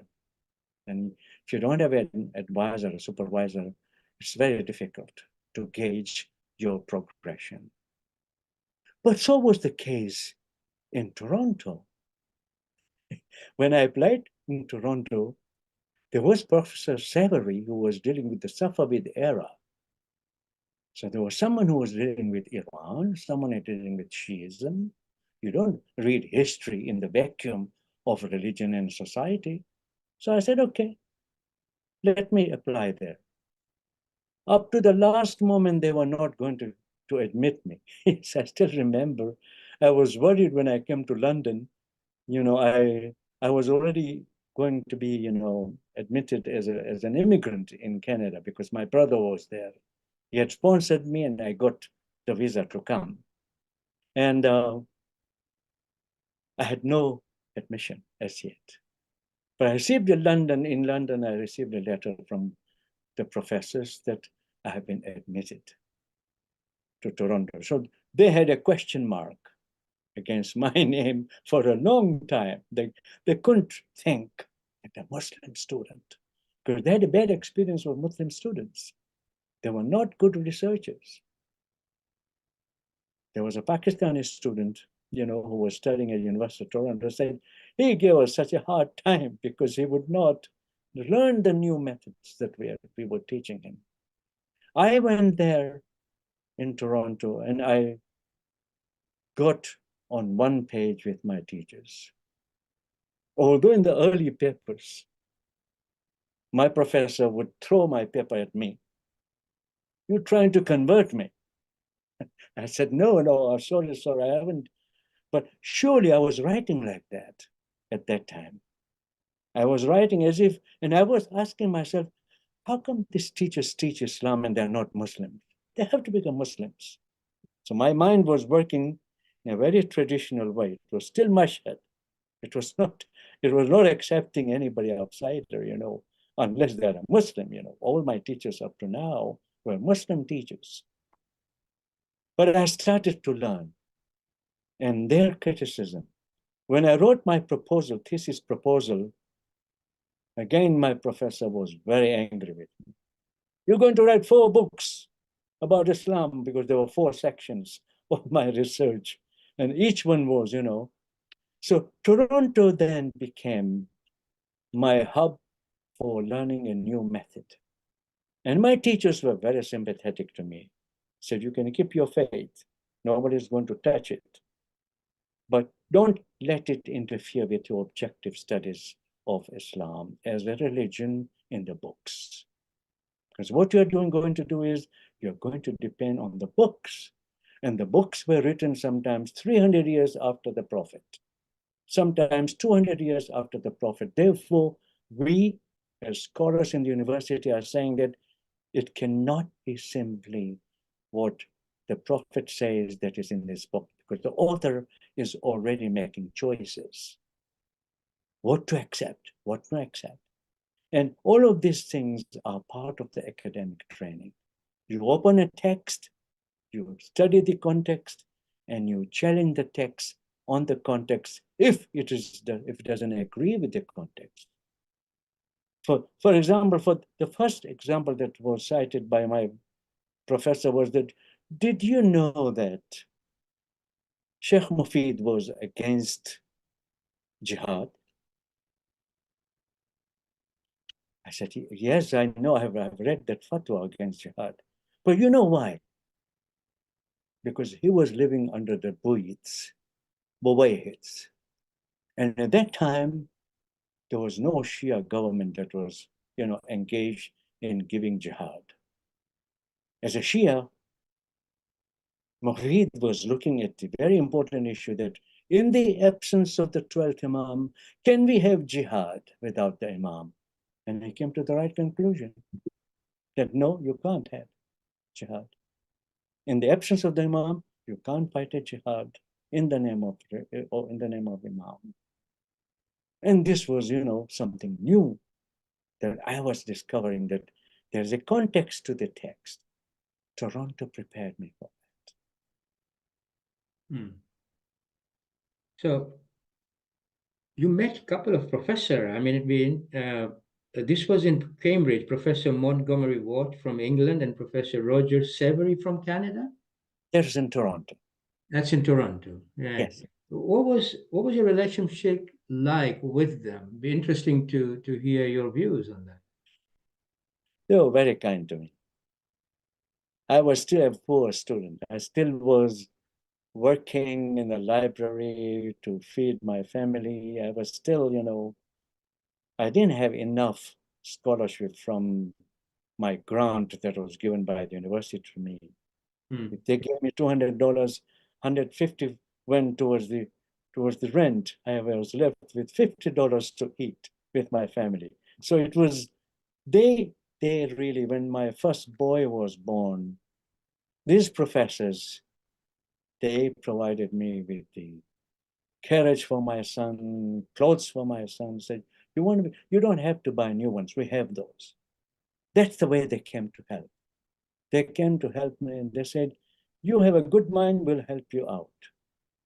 So I think I found a sympathy, natural sympathy with them. And then I was good with my languages, my Arabic, my Persian, and they really said, you can make a difference because what you need in new methodology is your thorough grounding in original sources. If you don't know your sources, you'll make a lot of mistakes. Okay, I want to come to the Khoja community life in Toronto because I think that you were part of the Khoja community at the time when you were at University of Toronto. What was your contribution at that time? I mean, there are some questions that I would be asking you later on about certain issues, but at that time when you came to Toronto, what was your sort of what was life in Khoja Shi'a Ithna-Asheri community like? If you can just sort of share with us that. There were some 10 or 15 families living in Toronto from the Khoja families, but most of them were secular in orientation and not religiously practicing Muslims. Some were there, some were privately praying, but they were more into the Canadian culture of Christmas and dancing and all kinds of things that you can imagine. This was in 1971.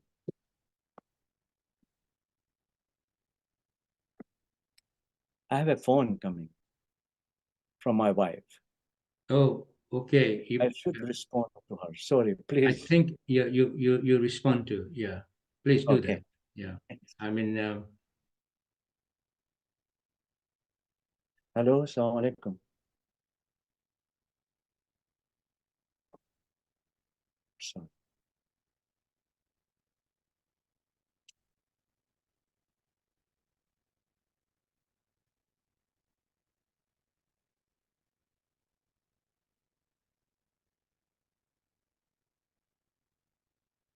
Salam mother. હજી class નથી થી મારો interview ચાલે છે હજી તો.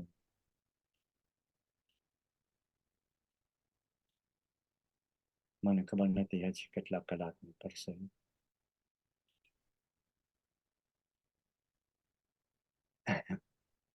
Yeah, okay.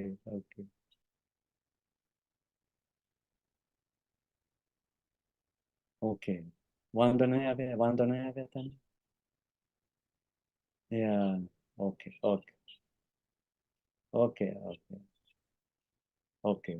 Khada Hafiz. yeah. Sorry, you can edit that part. We'll do that. Yes. Now, I just so you were describing the life like in Toronto early when you sort of first came. If you So can be a bit brief because I have got quite a few questions on on certain things. But I just want to give the listener a flavor of what the community was like at the time. I came in 1971. I know exactly my date, 9/11, 11th of September, 1971. And I was with my brother, and I discovered quite a few things immediately, and I found that, there was a liberal attitude towards society and everything else, So coming as a religious studies person and also being admitted in a PhD program in the University of Toronto gave me some kind of edge, being respected by these families, saying that, at least he's learned, he has come from Iran, this and that. So there was this already built-in positive attitude.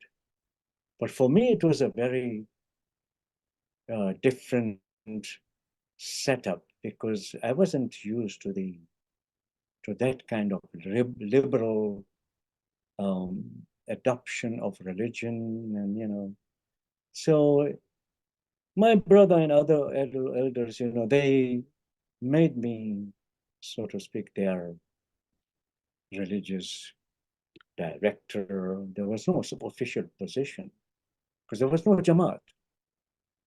But that was, we started with Muharram, and you know that how the Khojas have begun Jamaats with Muharram. And 10 days of Muharram provided some kind of bonding between families, and me being there and talking about it, reading the majlises already, and in English, of course. So things were, moving fast in making people more aware of religion. So 71 to 76, when I finished my PhD, I was leading the community. In the meantime, by the way, Uganda situation had changed, so there were so many refugees, Khoja communities of ours coming to Canada because they were admitted as, immigrants. So immigration was changing, and there were so many more. It wasn't only Dar-es-Salaam group, it was now Nairobi group, it was now Kampala group. So many people from so many places were coming. It was all of a sudden they were put in the Canadian society. It was a cultural shock for them, not for that earlier group, by the way, because they'd already adjusted themselves and they'd thoroughly westernized themselves. But the newcomers were asking questions, and they wanted to know how far they can come, and how far they should. For example, there was this big question mark for them that can men and women sit together in the majlis? It was, by the way, I had accommodated that when men and women were sitting together, separately but together in the same hall. Now that was not acceptable to the people from Uganda because they were used to different setup in the traditional communities. And there was a lot of other questions. Halal food was not easily available. I don't know, halal meat was not easily available. There were so many other, obstacles to adjust in Toronto for these newcomers, by the way. The old comers, they didn't care for halal meat or anything. They were doing anything they wanted the way they wanted to do it. There was nobody to guide them. And they had adopted the liberal ways of dealing with it. So this, I think, laid down my role in Toronto. In 5-6 years, I became the central person of the religious education. I was preaching, I was teaching Sunday schools, deaths, marriages, name it, and I was responsible for those. Until people from Uganda came, some of the Uganda people were also educated religiously in the community. So they became my helpers, so to speak. But otherwise, I was the whole and soul, and people trusted me. And I was not abusing my power as a really, at least I know I wasn't. They might say different things, but I knew in all sincerity that I was serving Hazrat Fatima Salamullah alayha, because Muharram was the central piece of the community. And the wafat and the wiladat became slowly, one by one. Ramadan came. One Ramadan was in Christmas. So 19th of Ramadan, our people went to Christmas party. Whereas, we were at home doing the amal. In other words, there was a mess up of, where do we draw lines? There were no lines drawn. I drew those lines for them that no, you can do that, you can do this. There's a limit of your liberalism. They found me orthodox many times. They criticized me, they went against me, but the community realized that under the circumstances, I was a second choice for them. That, all right, if you can't have anybody, with the turban, we at least have this mullah who was teaching us. I must say that this opened the door for the young people in our community to come on the minbar. Because I think I was the first one to do it. That I came in the open, then I came to Birmingham, that was, when Mullah Asghar was alive, and so many things were happening after I had written my book and all of these things. But certainly at that point, I was not willing to, sacrifice the very important central values of Islam. I did not. Yeah, I have a question here. I mean, I coincidentally found a booklet of yours entitled "The Shia Ithna-Asheri Community in the 1980s and Yes. 1990s Challenges and Adjustments." This Yes. booklet contained your Muharram lecture of 1988. Right. Now, I found your lectures obviously quite ahead of its time in that sense. Right. You express your deep love and admiration for the Ahlul Bayt alayhim salam. Yes. For example, the high spiritual station of Bibi Fatima Zahra, but you also engage in scholarly deliberations.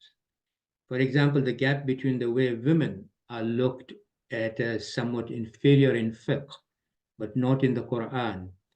Indeed, actually, you cite Surah Al-Nisa, verse number 1, which talks about how God created male and females from one single soul.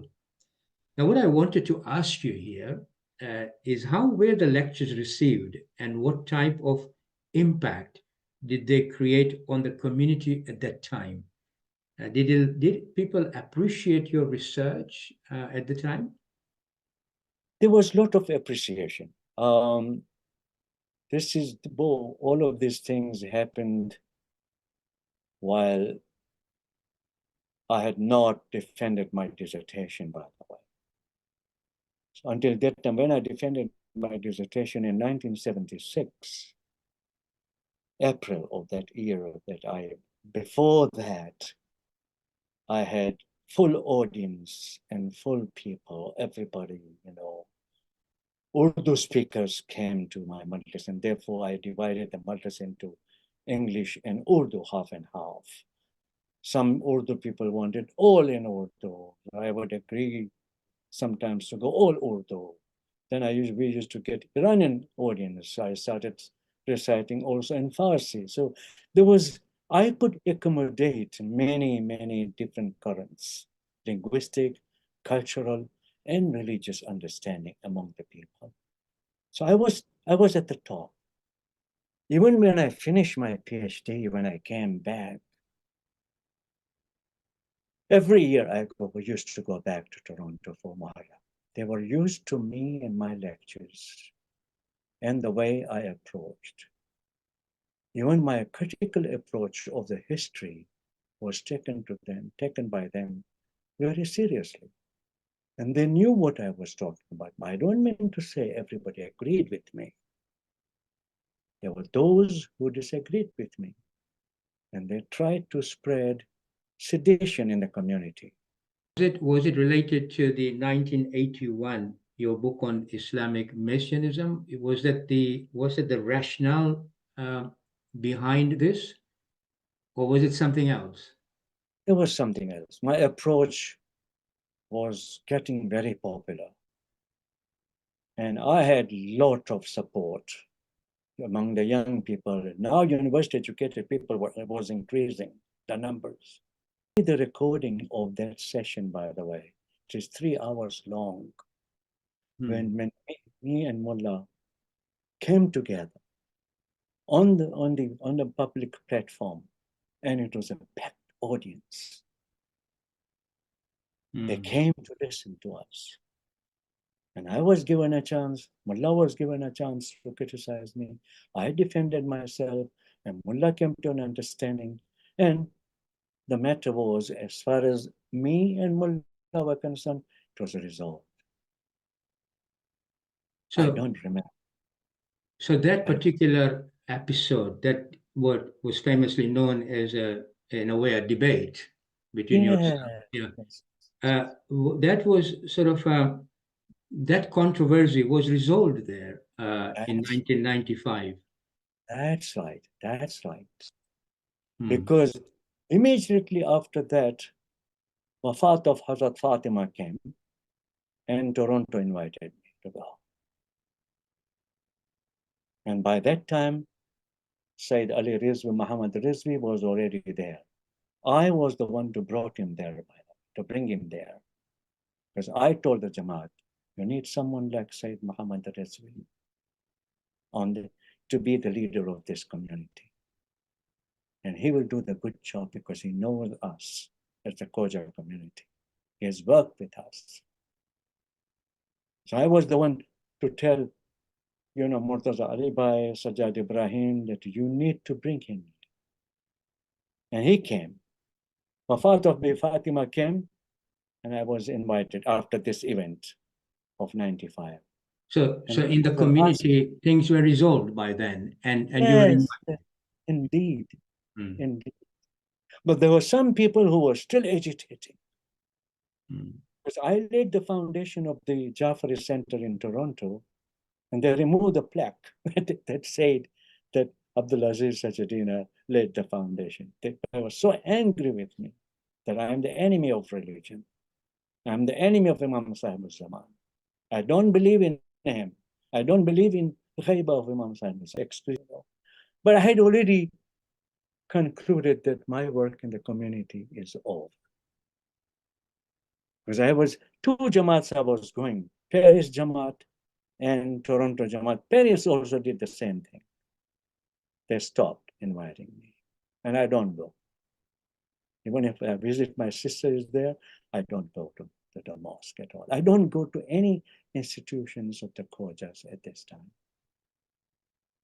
Because they hurt my dignity. They took it away. On 28th of July, 2023, you wrote an open letter to the Khoja community admitting certain errors in your interpretation in your religious writings and lectures. Now, obviously, this was a humble and sincere letter by yourself, and one that is, I suppose, difficult to do in public, but you did it. In the letter, you apologized for any hurt that you may have caused to the community. Not only did you seek forgiveness from Allah subhanahu wa ta'ala, but reaffirmed your commitment to the marjiyya and intercession of the 12th Imam and Lady Fatima Zahra alayhi salam. May I ask you what motivated you to write this letter? I think that the small recommendation that was written by Ayatollah Sistani in 1998, it had come to 25 years. I had visitors from Iraq, ministers who came and they said, you need to go and see Ayatollah Sistani. and resolve this question. I heard that, and in the meantime, I became seriously ill. On the Eid al-Adha, I became ill on that day. And my condition was very bad when I was in the hospital. There was no hope for me. They revived me, they kept me for 22 days, and they made sure that I'd regain some, semblance of healing. But I was still, this was in the Hajj, then came Muharram. Muharram, first 10 days, I'm very sensitive. These are my days of my life, since my childhood. If you remember Dar-es-Salaam, I used to recite majlises for the children. In Mehfil-e-Asghari, there used to be 10 majlises. People supported it, the community supported it. And we used to have the majlis, and they liked what I did with the children. They became more religious, they became more, conditioned to think religiously, all of these things. When 8th Muharram came that year, when I became, it was that last year, I think. Oh, this year. Yes, this year, oh my God. This year. Time December, yes. So 28th of July, I became ill, and then Muharram came 8th of Muharram. And I realized that time is coming. I wasn't feeling well. I thought the time was coming for me to say goodbye to the world. If anyone, it is my community that I loved and I served. I did not harp on Khojaism the way others did. I respected my community all the time, because they were forward thinking. Unlike many communities, they had a vision of the future of the community. And I was going to die.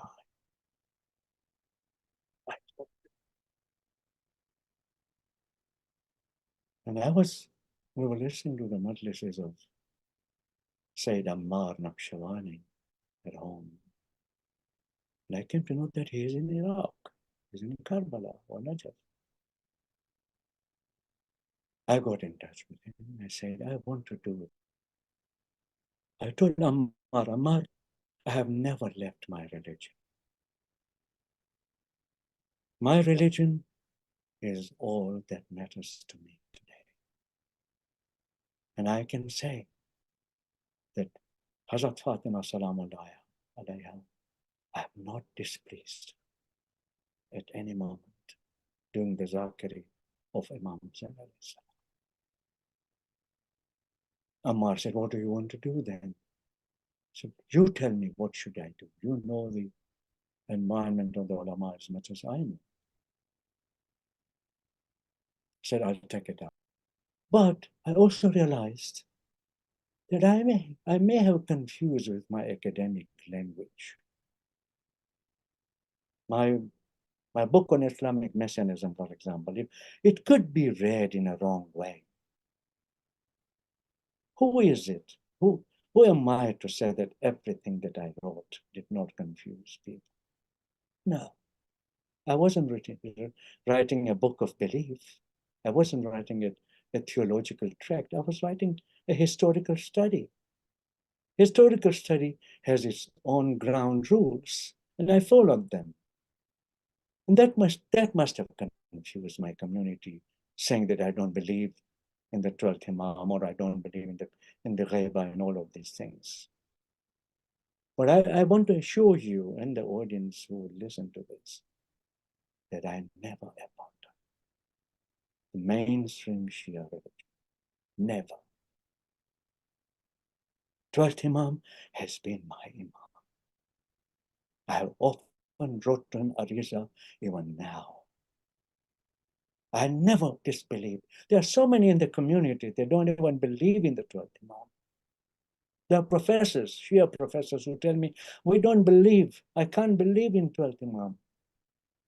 I said, you have a problem, you haven't done enough spiritual research in you. Because my relationship with my Imam is spiritual.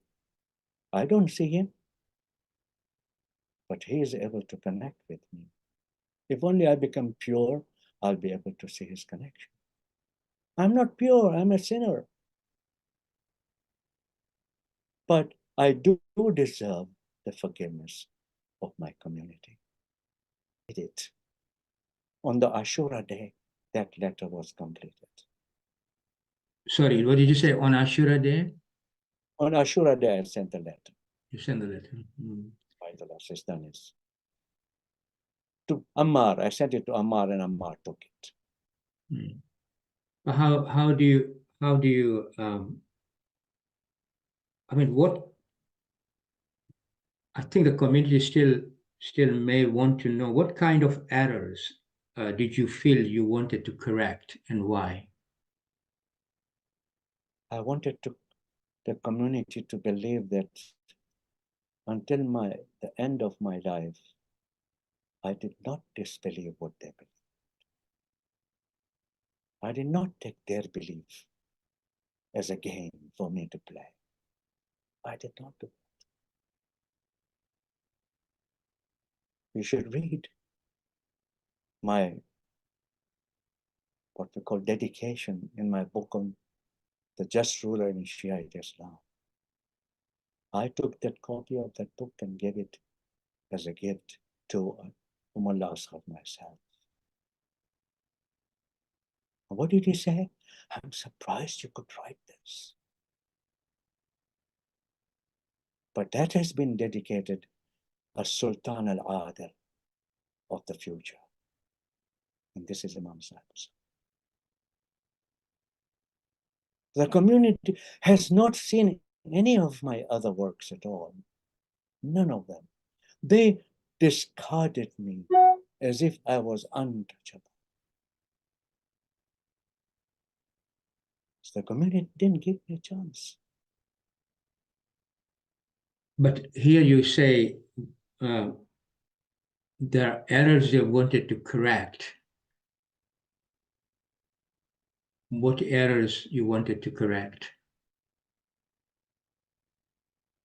I'm sorry, I'm pushing you, Aziz Bhai, here, but you say there were errors that you wanted to correct with the community. Yeah, my interpretation was Okay. based on reading of the sources. They don't know how the research is done in the university. If you don't have footnotes citing the sources, which they can examine, by the way, anybody can go back to their source and say where it is. And reading the text is not easy. I don't mean to say that I'm immune from overly getting excited about a text. I can read a text and it's my fate, my mind of thinking, my way of thinking. But that doesn't mean that I'm right. Okay. By doing so, I might be hurting someone who might know the text or who might not read the text and say, why is he saying it? I trusted him with my faith. Why is he doing that to me? There are some also good people in the Khoja community who still believe in me. There are some people who do that. For example, I go to the Organization for Islamic Learning. I've lectured there quite a few times. These are the people who believe that I did not play with their faith. I'm not in that position of thing. I'm not in that mode of thinking that I should abuse my knowledge. There was no money. One of the Hyderabadi brothers, in Toronto asked me, how much did the Jews pay to you to write, Islamic Messianism? I said, I don't take money from anyone to write anything. Aziz Bhai, is there anything further perhaps you may wish to add about the relationship with our Khoja Shi'a Ithna-Asheri community, reflecting back, do you still feel you want to say something, you want to sort of add anything, perhaps to even give more clarity of your position? Yes. My ulama friends who have seen the letter, they say you have never misled us in your faith. We always trusted you. We always believed you. And you need to write another letter saying that. But honestly, I don't want to do that. You're still digging the same grave. I've already covered the grave. Whether you like it or not, this is what it is. This is how it was. What I want my community to understand is that I was always with them in the mainstream faith. Even after writing the books, I never sat on the member as a hypocrite. I would not sit on the member and abuse it as a hypocrite. I did not need the recognition. My member was already in the university. Why should I seek a member in the Khoja community? Why should I do that? My university, I had students who were my staunch followers. I had big classes, 120 people, 150 people. They were learning from me. They're writing to me about what they learned from me even now. There were soldiers who fought in Iraq, and they wrote me an email saying that what we learned from you was so valuable for us to understand the culture of the Shia. So I really want the community to know that I always followed the mainstream Shia religion, believing in everything that generally orthodox position is. And the orthodox position is quite clear, usul-ud-din, furu-ud-din, and I have never departed from those. Now it is their chance. Now I have given them the opportunity by asking forgiveness to be, in all humility, I've come down. No academic would do that, by the way. There are so many. Fazlur Rahman, for example, wrote, a thesis about the Quran, which was condemned by Pakistan. And in the last days, when he was ill, they told him, why don't you seek forgiveness, from the community, from Pakistanis? He said, no, I won't do that. They don't matter to me. For me, my community matters. Not that there are any guarantee to my salvation at all, but I have served them selflessly, without expecting anything from them. And I want to see the minimum from them to give me an opportunity to talk to them about how academia can make an error. And our work is not the work of Masoomin. No. They are not Masoom. None of the scholars in the Shia tradition are Masoomin. Sheikh Mufid was Sheikh Mufid, a teacher, a scholar. Sheikh Tusi, same way. Allama Hilli, same way. You are telling me they did not make any error of interpretation? They did. They wrote against each other. Because those books were written by academics for academics. General people did not read the books that Allama Hilli wrote, that Sheikh Kulaini wrote. Now is the time when there is a general education and people can read and can benefit. But what we read is not immune from the errors of interpretation. We can't say that I never make an error of interpretation. No, that's not possible. I want them to give me a chance. If they believe that I have been sincere in my apology to them, and now I'm not simply paying lip service to their faith and to their, the safety of security of their iman, then they need to invite me back to the communities to say, okay, let's listen to you once again. Let's see what else can you tell us about yourself, about your methodology, about your academia. Doesn't mean that I'll be able to resolve all the opposition to me. The moment you utter a word, there is someone who doesn't agree with you. And everybody and you right. feel the community needs to be benefited by by understanding how the academic world works, and that when you understand how the academic world works, you may have a better insight into some of the better insight into your understanding of your beliefs.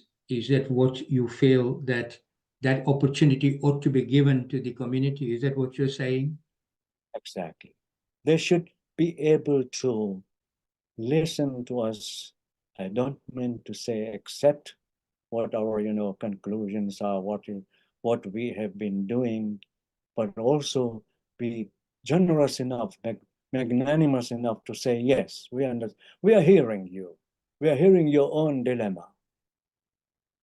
Would I be, I always ask myself, would I be able to sustain salary from the community? No. That's what my father didn't want. I had to remain independent from the community and from the checkbook that comes from our treasury. Now, as I understand it, Aziz Bhai, that you feel that you have remained very true to your faith in the academic world that you traversed.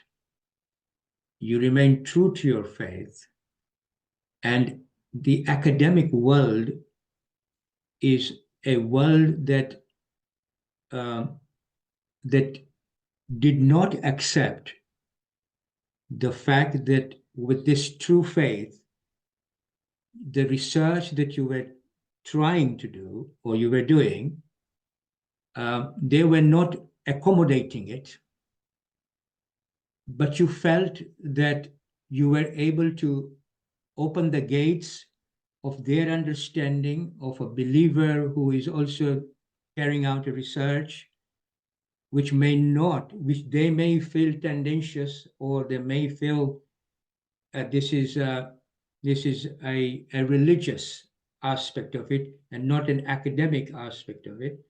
But you tried to break the barrier, and you felt that you have opened up a better understanding in the academic world about the traditional way of looking at religion. Is that, am I correct in my summary?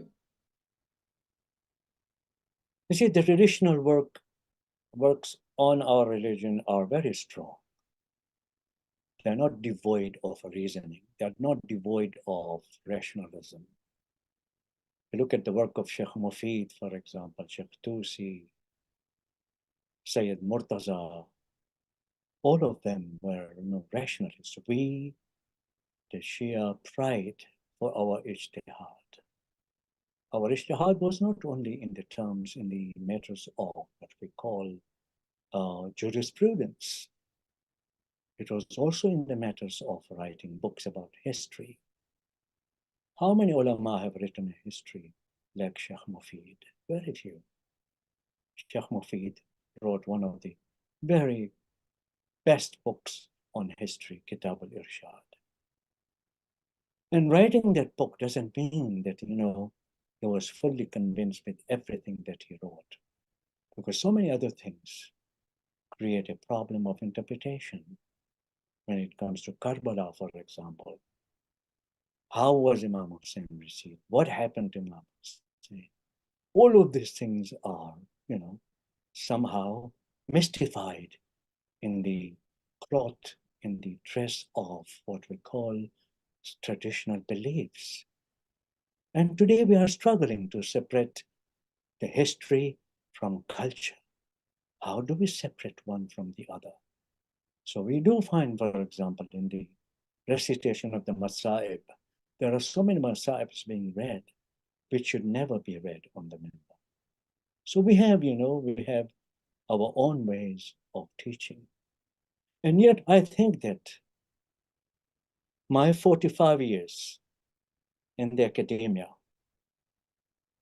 I'm thankful to Allah for having given me an opportunity to train a number of PhD students, of whom some have become Muslims, some have become Shia, and some are the best advocates of Islam, best advocates of, academic advocates. Today Islam is under attack. Islamophobia is growing.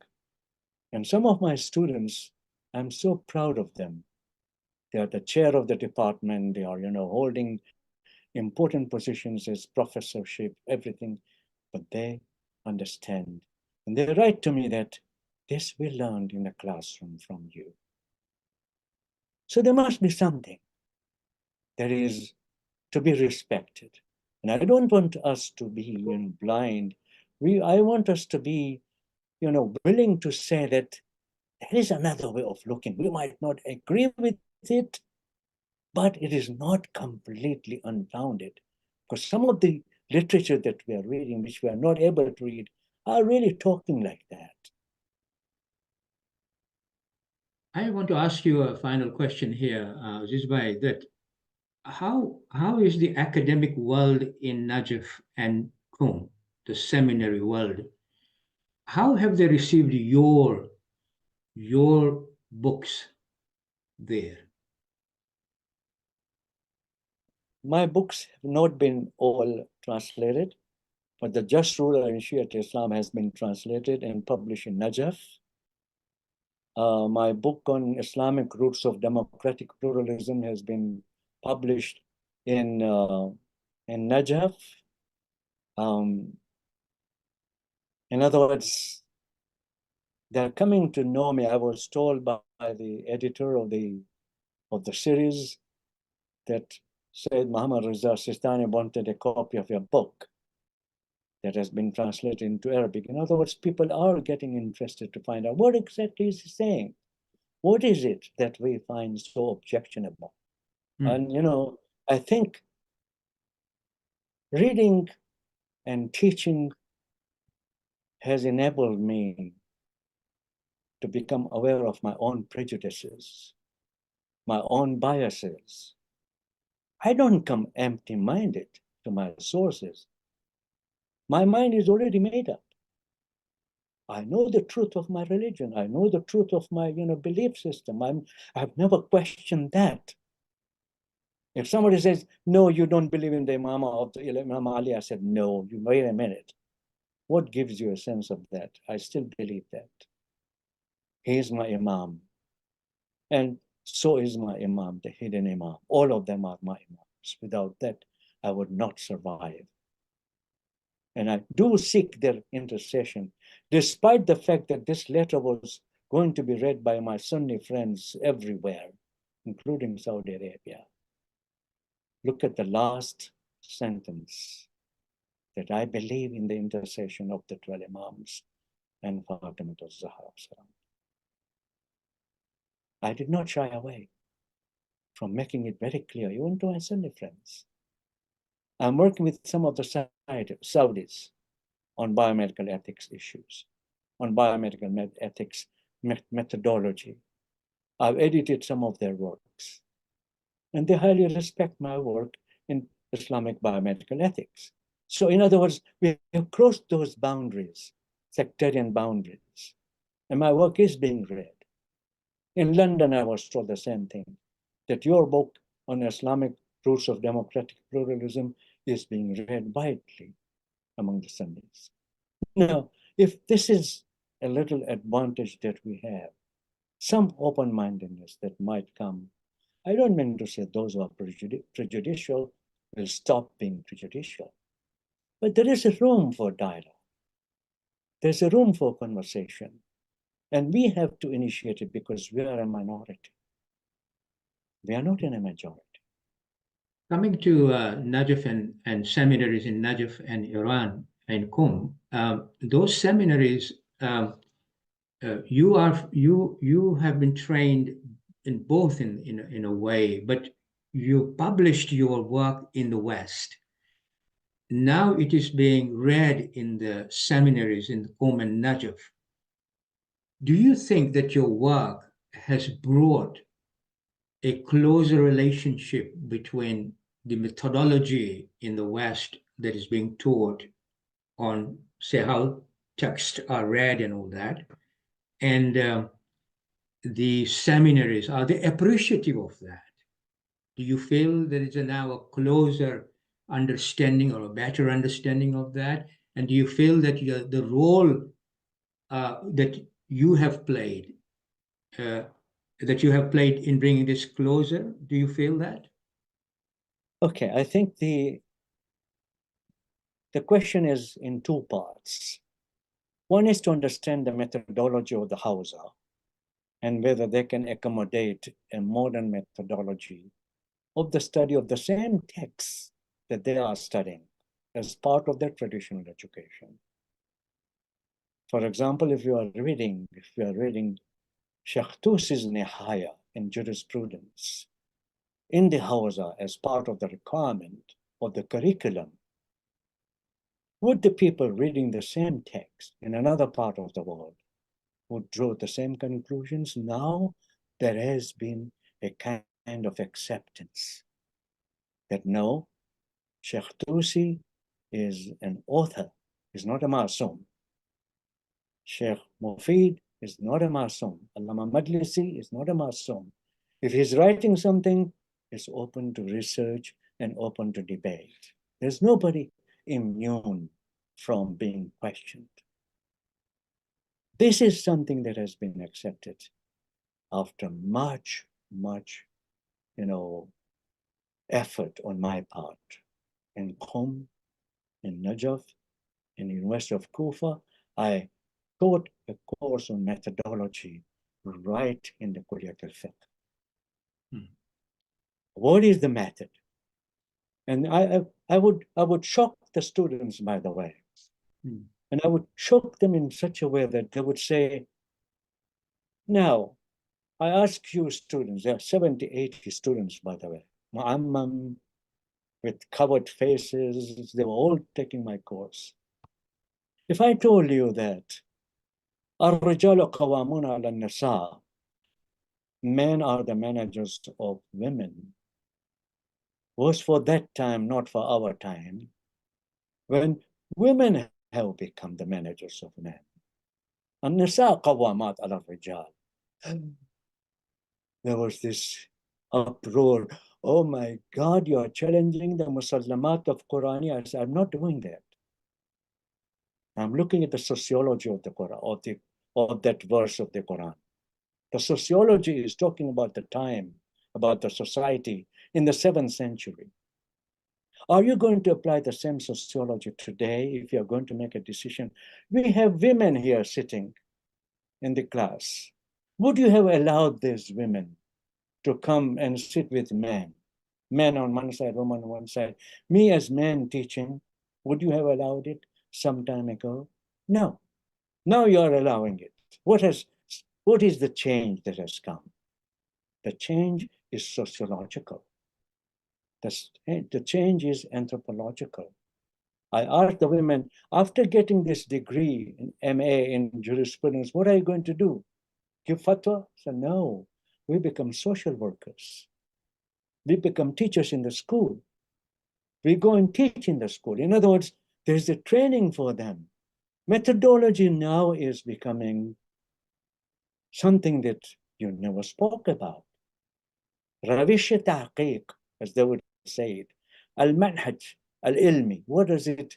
The what does the result come to? How do we achieve the result? How can we achieve the result? One of the problems in the Hausa methodology is they read text, but very few pages of the text. Very My sorry. friend, Sorry. very few pages of a text. Uh, We are taught in the Western academia that you should see Nihaya from the beginning to the end. Not only part of the Nihaya, and say, oh, I have read Nihaya. I say, no, you haven't read Nihaya. Nihaya is 2 volumes, from here till here. I asked my friend who was teaching falsafa, I said, what kind of falsafa you teach? I teach asfar of what is this name that slips me? I teach asfar of, and I teach 20 pages. So I asked him very, very academic question, but he has written 4 volumes. This is the Safavid philosopher. He has written 4 volumes. What do you do with other volumes? He said, no, I'm teaching them how to read 20 pages, but 20 pages don't answer all the questions. In other words, there's a limited scope to what I teach. And you teach repetitively. We do not teach the same course the same way next time we teach it, because we are expected to do more research and find it. If there are more books written about it, more discussions going on. But that's not what they do in the Hausa. That's not required. Because if you're reading Allah Mahilli's, Mukhtalaf, then you're reading that book. Otherwise, you don't read it. And if that's your subject, then that's what you're supposed to be reading all the time. Only 20 pages. I teach only 20 pages. How can you be then a teacher of Asfar? you were describing, you say, what I want to get at is this new methodology take up at the seminary. Now that's a positive development. Am I right in understanding that from your visits to Najaf, or your teaching in the seminary, you feel that the new methodology is now being accepted more, or there is still a way to go now?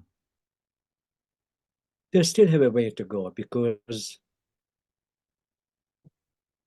that full confidence has not been established. We still see that the dominant practice is what we did when I was in Najaf, or when I was in Qom or Mashhad. Textual reading without giving a context for it, and without reading history of the book culture. And I think that it takes away the ability to look at things in a very objective way.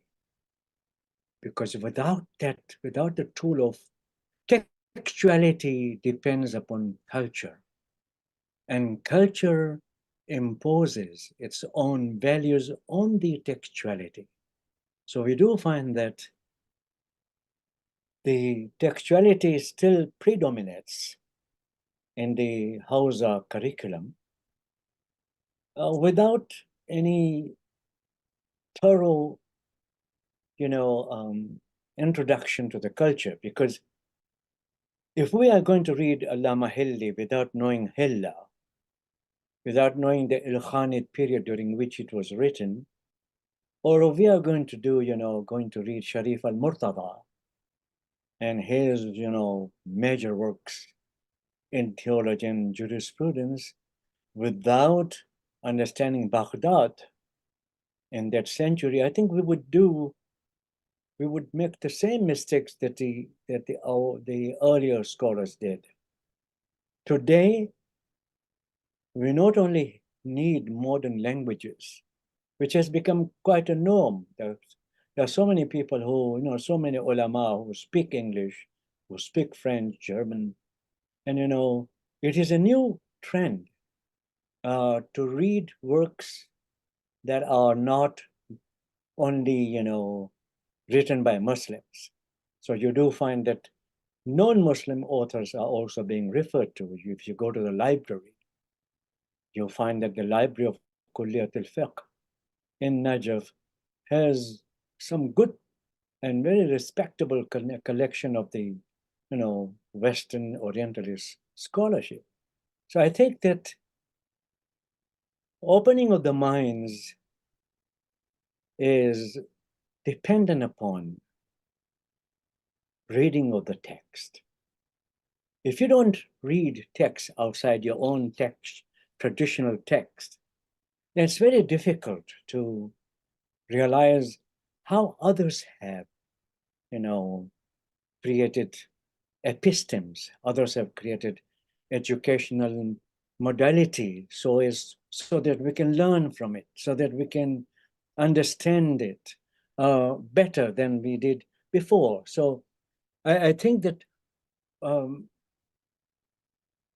there is a resistance, by the way. So I don't want to give an impression that this is an, overall, everybody's doing it. No, that's not true.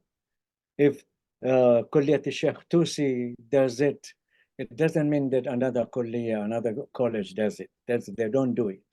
In other words, you find that there is a hesitation, especially the younger minds, because when I was teaching, for example, in Kulliyat al-Fiqh, in Jamiat al-Kufa, in the Kufa University, one day a student approached me and said, "Can't you come in our hawza and teach?"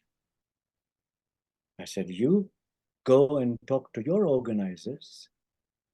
If they want, I'll come." So there is still, the Sadr people are locating their researchers in the Sadrist mold. The Hakimis are Hakimis, Now we have Sistani. In other words, all different houses have different, what I call worldviews. And those worldviews are very much informed by the major founder of the Hausa. While Sheikh Tusi, you see, the house of Sheikh Tusi is very famous. And you know why Sheikh Tusi would allow this kind of, discussions going on in his madrasa. He would have done it. If he were living today, he would have done it. He would have learned German, French, everything, because that's what would have helped him. And because he wrote so much. And one of the major works that is written is Fiqh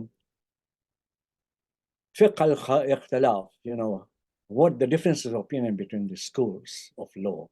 And he's so well, scholarly. He doesn't engage in polemics. Look at them, what are they doing? They are so stupid. No, he doesn't do that. He said, this is what Shafi'i teaches. This is what Hanafi teaches. This is what Imam Sadiq teaches. In other words, there is a kind of an approach that is very modern. And Tusi is known for that.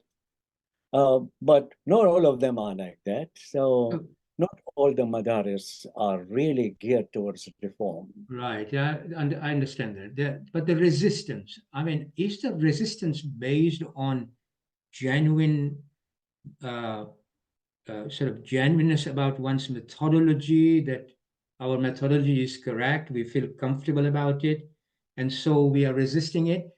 Or why is there a resistance? Is it because they are uncomfortable with the new methodology, or what's your view on that? We call it, by the way, post-colonialist attitudes. Colonialism created a kind of, ill feelings towards the Western governments and politics, and then later on, the Orientalism and the way it attacked the Prophet and the Quran, and it continues to do that. There's no doubt about that. Orientalism is not dead. There's neo-Orientalism. So here we find that, colonial mentality is very defensive. This defensive culture is not good for the promotion of education, because it takes away your ability to challenge someone who doesn't agree with you. You then become apologetic. You're apologizing for what you did. What we need to develop in-house, I said, no, I'm not worried about what you think about me. This is what I think about my work. And I can use your work and say that you were wrong in concluding that, and my conclusion is a better one. You know, that change of attitude is needed in the Hausa. And Hausa cannot afford, to remain close-minded. And until now, we find that even in Iran, where now we have curriculum, Hausa curriculum, we never had. We have course syllabi. There was never, even now, course syllabus is not given. When I gave my first syllabus for the study of bioethics, they were surprised that, I said, and you have to read all of these things. You must read, because we'll be discussing this. So these PhD students who worked with me have now become teachers, by the way, in Tehran. Some in Shiraz, some in, So it is catching up, but it's not without suspicion. And that suspicion goes back to the colonial period, that they're here to dominate us. They're here to, damage our epistemology, damage our ontology, teach us bad things, about our sources. And I don't know really when it is. I think that people are speaking about post-colonial history writing. I don't know if that will happen soon, but it is in the process of saying that enough is enough about colonialism. We need to move on, because now there is, even we are a power. Even if it is petrodollars that are giving us power, but we are powerful, we are not powerless. Colonial period was a different issue, that the colonialist powers made us look powerless and imposed on us their own will. So it's no more that. So there is a need to, develop new methodologies, new ways of looking at history, new philosophy. Imagine, we are now reading, religion philosophers openly in Iraq and in Mashhad. We are reading all those people who were, controversial at one point, and they were challenging more Catholic tradition than our tradition. But we started reading them to find problems with our tradition, and therefore we become frightened. Oh my God, if I ask those questions for Islam, then Islam will not survive.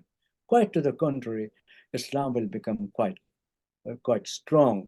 But that's not the feeling at the moment.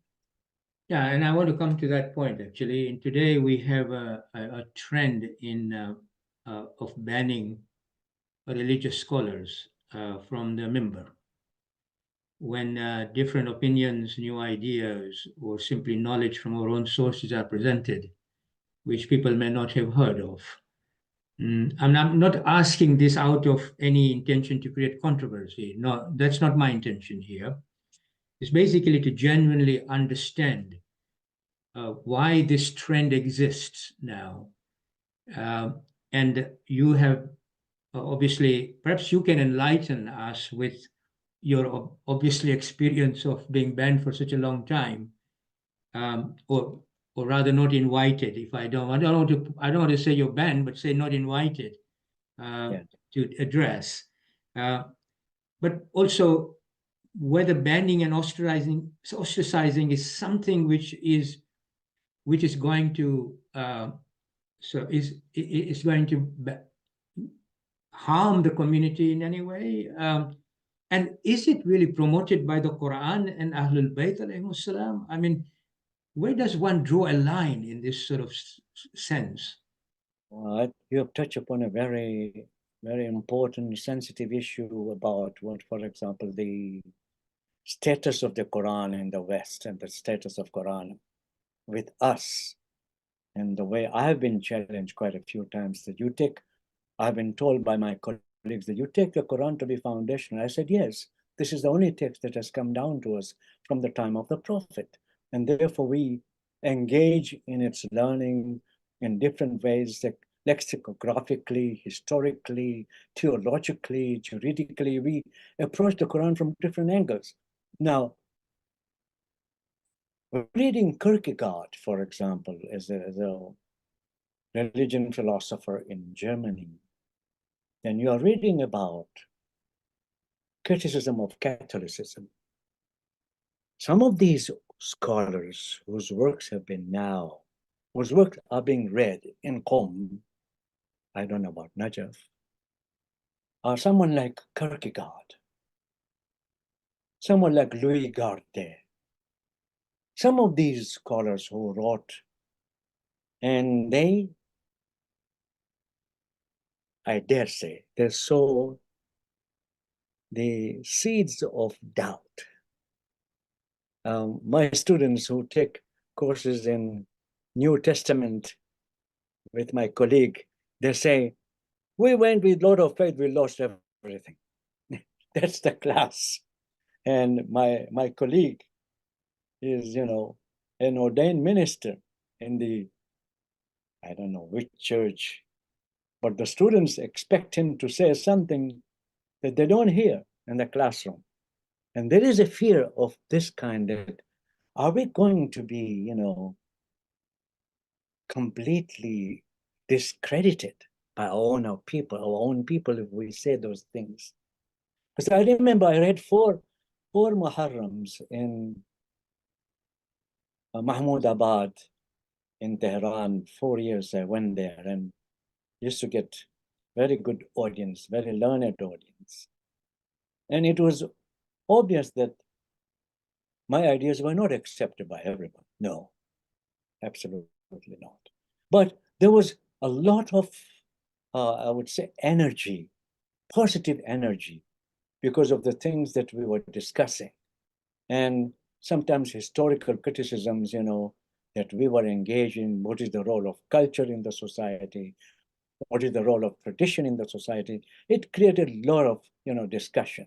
And, they used to come and see me at different times to discuss those issues. In other words, there is a fear of, and that fear can overcome only by reading the sources. I remember when I went as a PhD student in University of Toronto, I was hesitant to read certain things. And I said, I know about it. I don't have to read it. And, I knew so little about Sufism, and I never knew that Sufism was part and parcel of Oriental studies, and universities teach Sufism as a very important subject. And there are hundreds of books written on Sufism. But that I learned when I was in Toronto, and I was frightened that there is another way of mystically and spiritually looking at Islam from inside, and to regard, links to God in the prophethood, in the Imams, in the Wilaya, all of these things. And, it's not easy to accept these things. That was my beginning with Sufism. But now I teach Sufism, and I teach it enthusiastically, but I touch upon issues that are closely related to what we call spirituality. So there is an awakening in Qum, for example.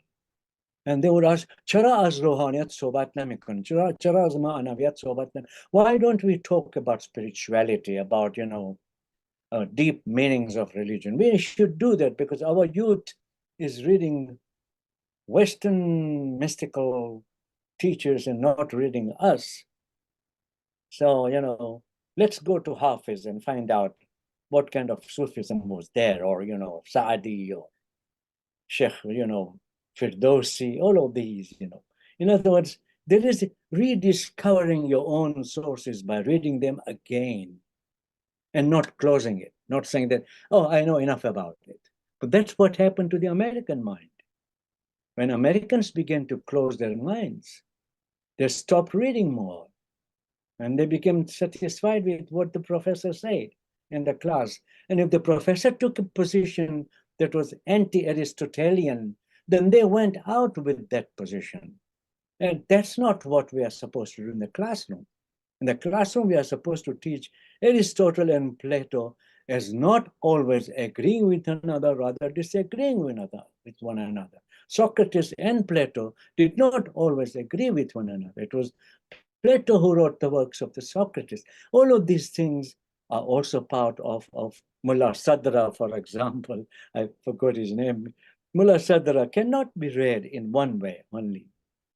There is one thesis that has emerged in Iran, both Ilahiyat and Madaris, Khoja, is Qira'at, readings.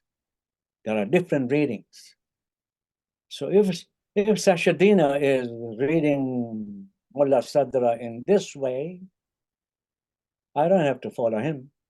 I can have my reading of it, provided I have enough arguments about my reading supporting it.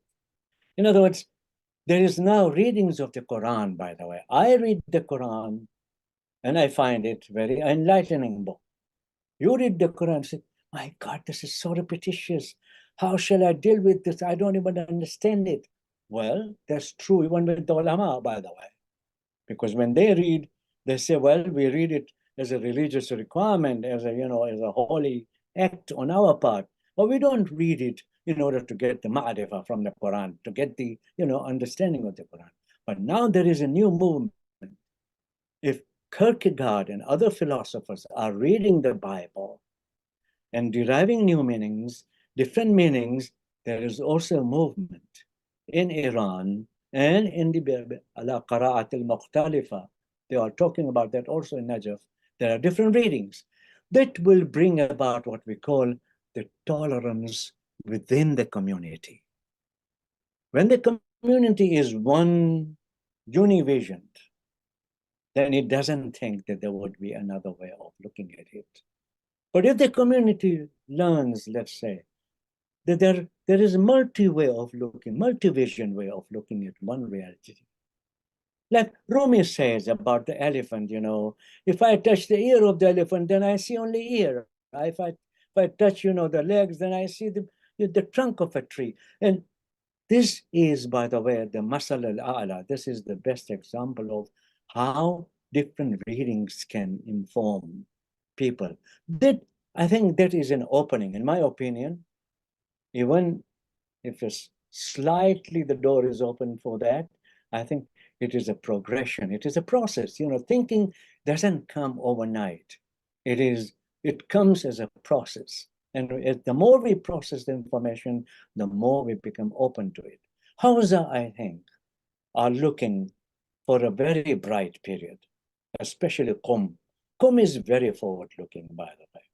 And I don't mean to say everybody agrees with it. There are also opposition to it, but majority of the new, younger ulama are very much geared towards understanding culture, understanding anthropology, sociology of the Quran, and understanding the way the language functions, the philosophy of language. Wittgenstein. How do we understand Wittgenstein in terms of our understanding of morality? This is something new, but you will hear it by the way, you will hear it in Qom. I haven't heard Wittgenstein in Najaf, but in Qom you do hear about it. In other words, people are aware of the new trends in criticism, literary criticism. Literary criticism was no when it came to, religious texts. Because how are you going to somehow talk about deconstruction of a text? Aren't you going to hurt the text? Aren't you going to, destroy its true meaning? And now there is, already a current that is going on that no, we need to engage in literary criticism, what we call naqd adabi.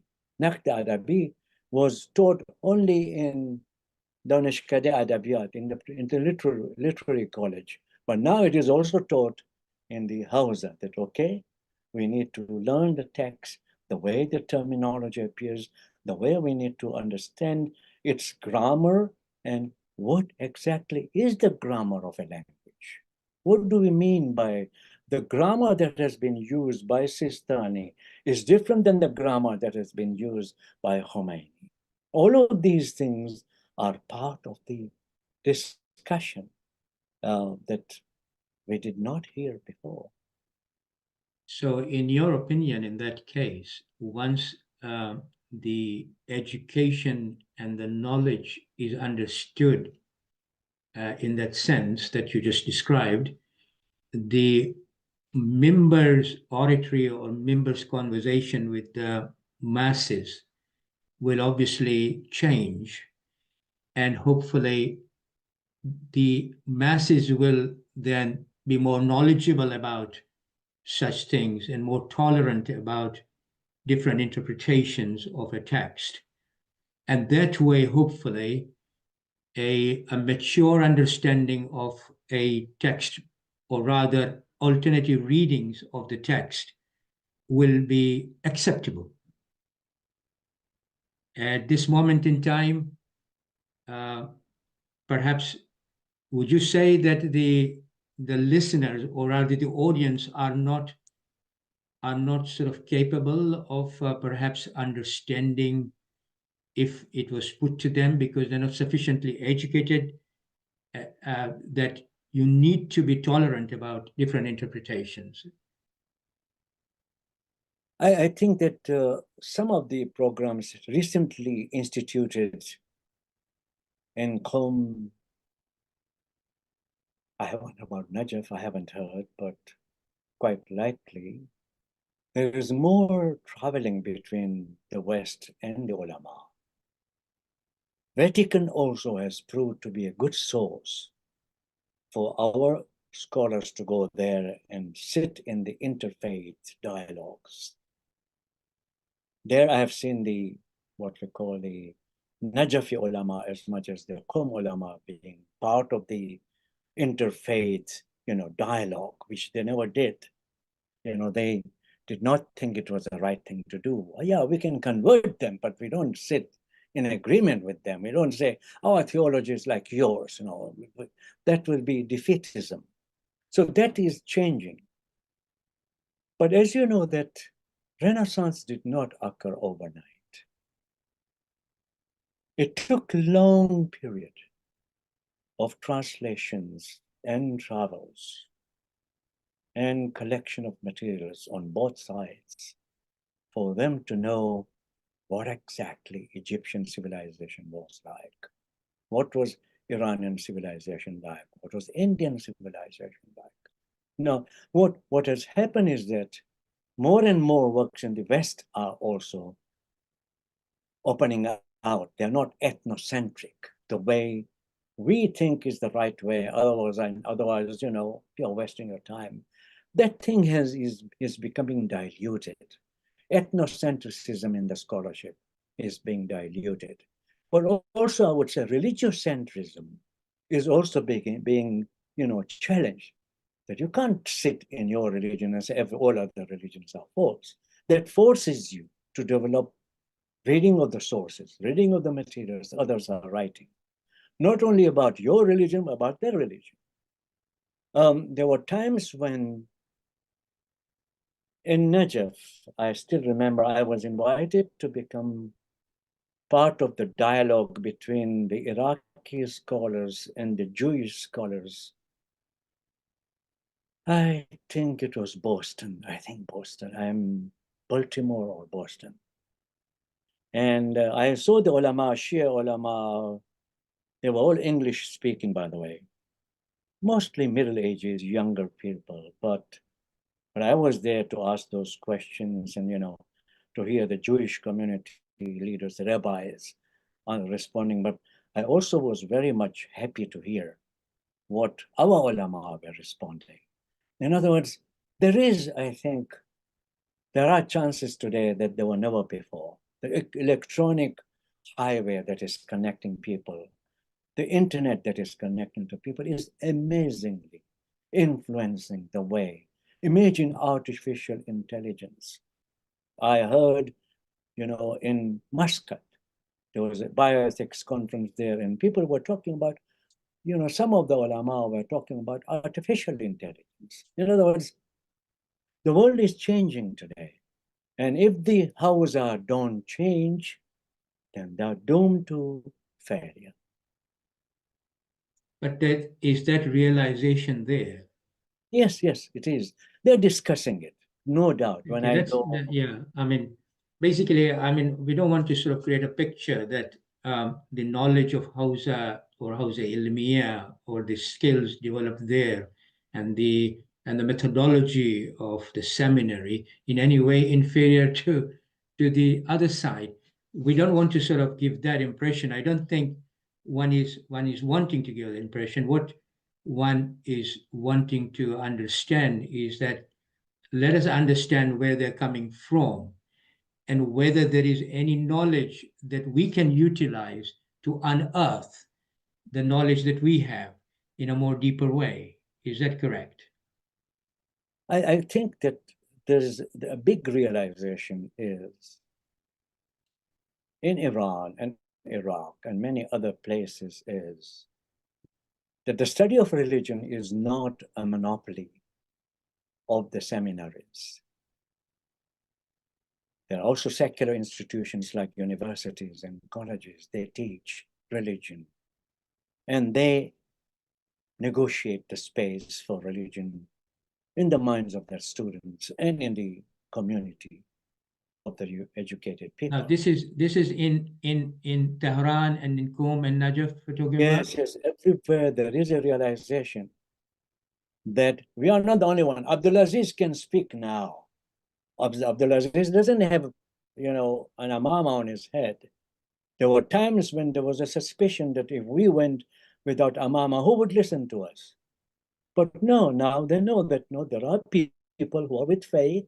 They are part of the academia in the Western societies, in America and other European countries. And they are also trained by us here, because I started my training in Mashhad and Tehran and Qom, and then Baghdad. All of these things, I have gone through the same Hausa. So one day I gave a paper in Sheikh Mufid University, and it was about Sheikh Mufid's contribution to reasoning and rationalism. And I stood there and said, look, we all read the same text. You read this in this way, we read it in this way. But we read it because of the epistemes have changed and more questions are being asked about authenticity and sincerity of the text itself. And if we don't do it, then our reasoning capacity becomes, controlled and limited. You won't believe, Siddharth, after that lecture, all the religious students were surrounding me and talking about, wow, this is something that we want to hear. This is something that we need to do. And I'm talking about 10, 12 years or 15 years ago, I think. This was a conference in Sheikh Mufid University. They've been inviting me twice now to do what we call Zoom lectures for them on Islamic ethics and the difference between ethics and law and all of these things. This is something new, that you would be invited by someone there to speak about this. In other words, it shows small steps towards openness.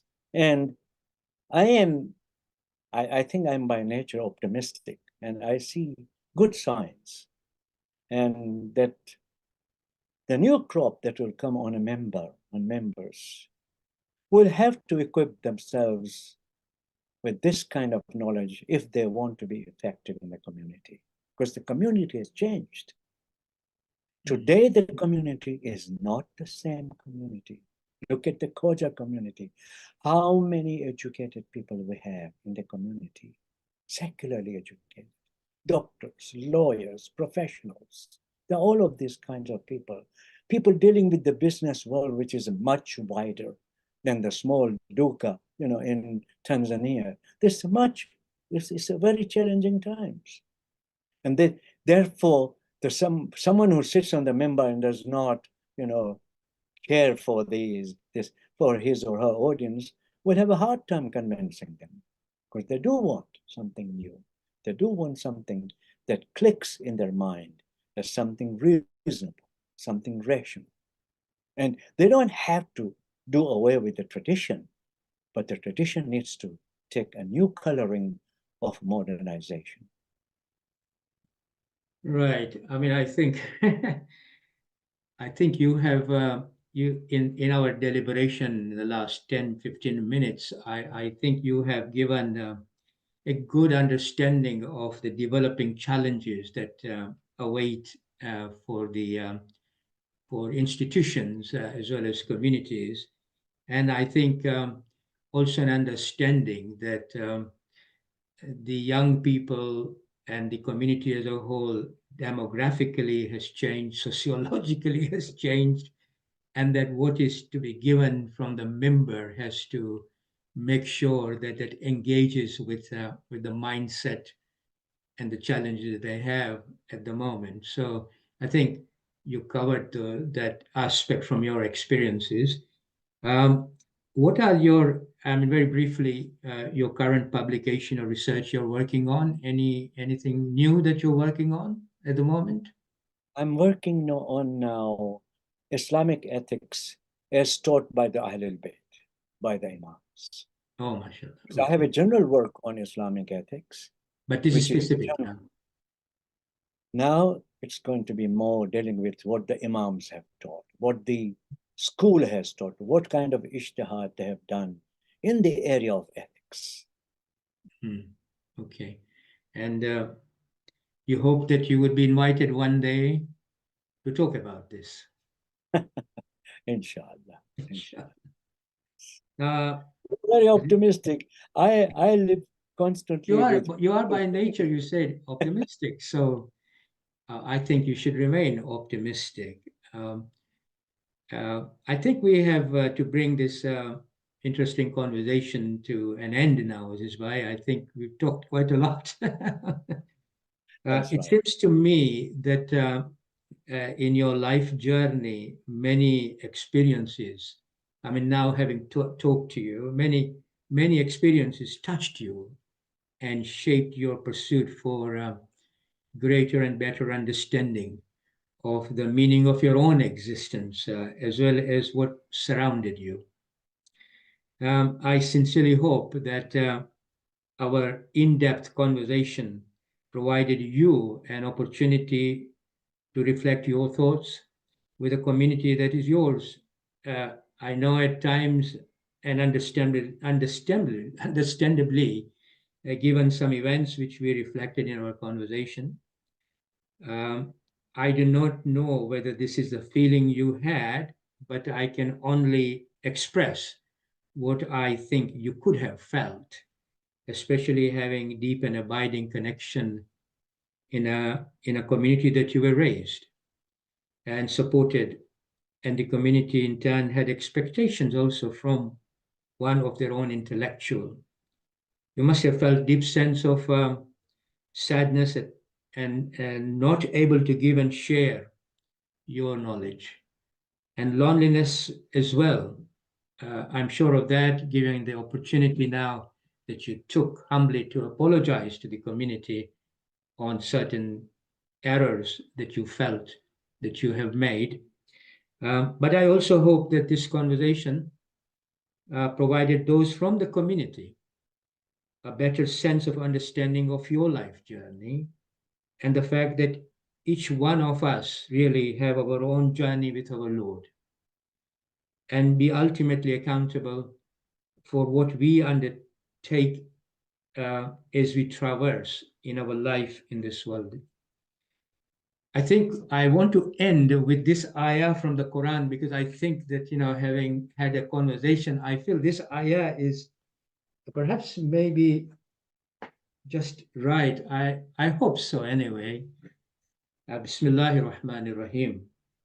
Innamal mu'minuna ikhwatun fa aslihu bayna akhwaykum. وَاتَّقُوا اللَّهَ لَعَلَّكُمْ تُرْحَمُونَ. This is from Surah Al-Hujurat, the ayah number 10, where Allah subhanahu wa ta'ala is saying, the faithful are indeed brothers, therefore make peace between your brother and be wary of Allah subhanahu wa ta'ala so that you may receive his mercy. I think with these few words from me, may I wish you and your dear wife good health. And may Allah subhanahu wa ta'ala give you strength to carry on his work for his pleasure only. Amen. I hope this is the end, Aziz bhai. I'm inspired by you, and I also want to say very humbly that whenever I have faced difficulty in my life, I have opened the Quran and read it from different parts. In my last struggle, when I was approaching the community for its magnanimity,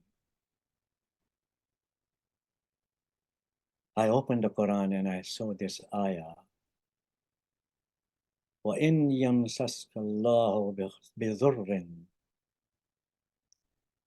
وَإِنْ يَمْسَسْكَ اللَّهُ بِضُرٍّ فَلَا كَاشِفَ لَهُ إِلَّا هُوَ وَيُرِدْكَ بِخَيْرٍ فَلَا رَادَّ لِفَضْلِهِ يُصِيبُ بِهِ مَنْ يَشَاءُ مِنْ عِبَادِهِ وَاللَّهُ غَفُورٌ. I look my life and I understand that there must be purpose for which I have come in this life. Can't be without purpose. I hope that my purpose were good. I hope that I did not lead a life that would hurt others. But I certainly am aware of, Ya Rabbi zalamtu nafsi. I do wrong myself when I tell a lie. I do wrong myself when I say evil about someone. It hurts me very deeply when the community says those things. But then, the ayah of the Quran says, وَإِنْ يَمْسَسْكَ اللَّهُ بِضُرٍّ, if Allah wills an evil, He is the only one who can remove it. فَإِنْ أَرَدْكَ بِخَيْرٍ, if He wishes you to have good, nobody can stop it. لَا رَادَّ لِفَضْلِهِ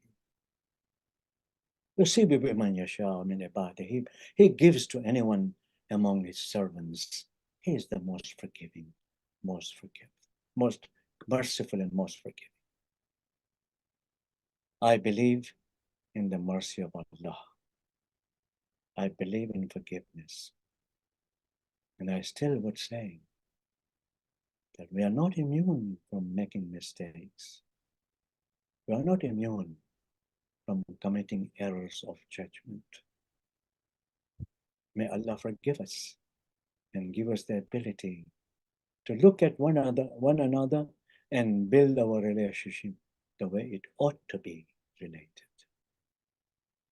Islah is one of the things that Amir al-Mu'mineen had spoken about in Nahj al-Balagha several times. For Muslims, Islah is very important. How to make up, how to mend ways so that your relations are not broken.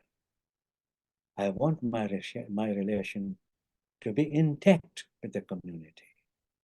I don't want it to be broken. I'm not waiting for their invitation. I'm not waiting for them to speak to me, but I'm waiting for them to wait for the day when I die to read Fatiha and ask Allah to forgive. Wassalamu alaikum wa rahmatullahi wa barakatuh. Alaikum salam wa rahmatullahi wa barakatuh.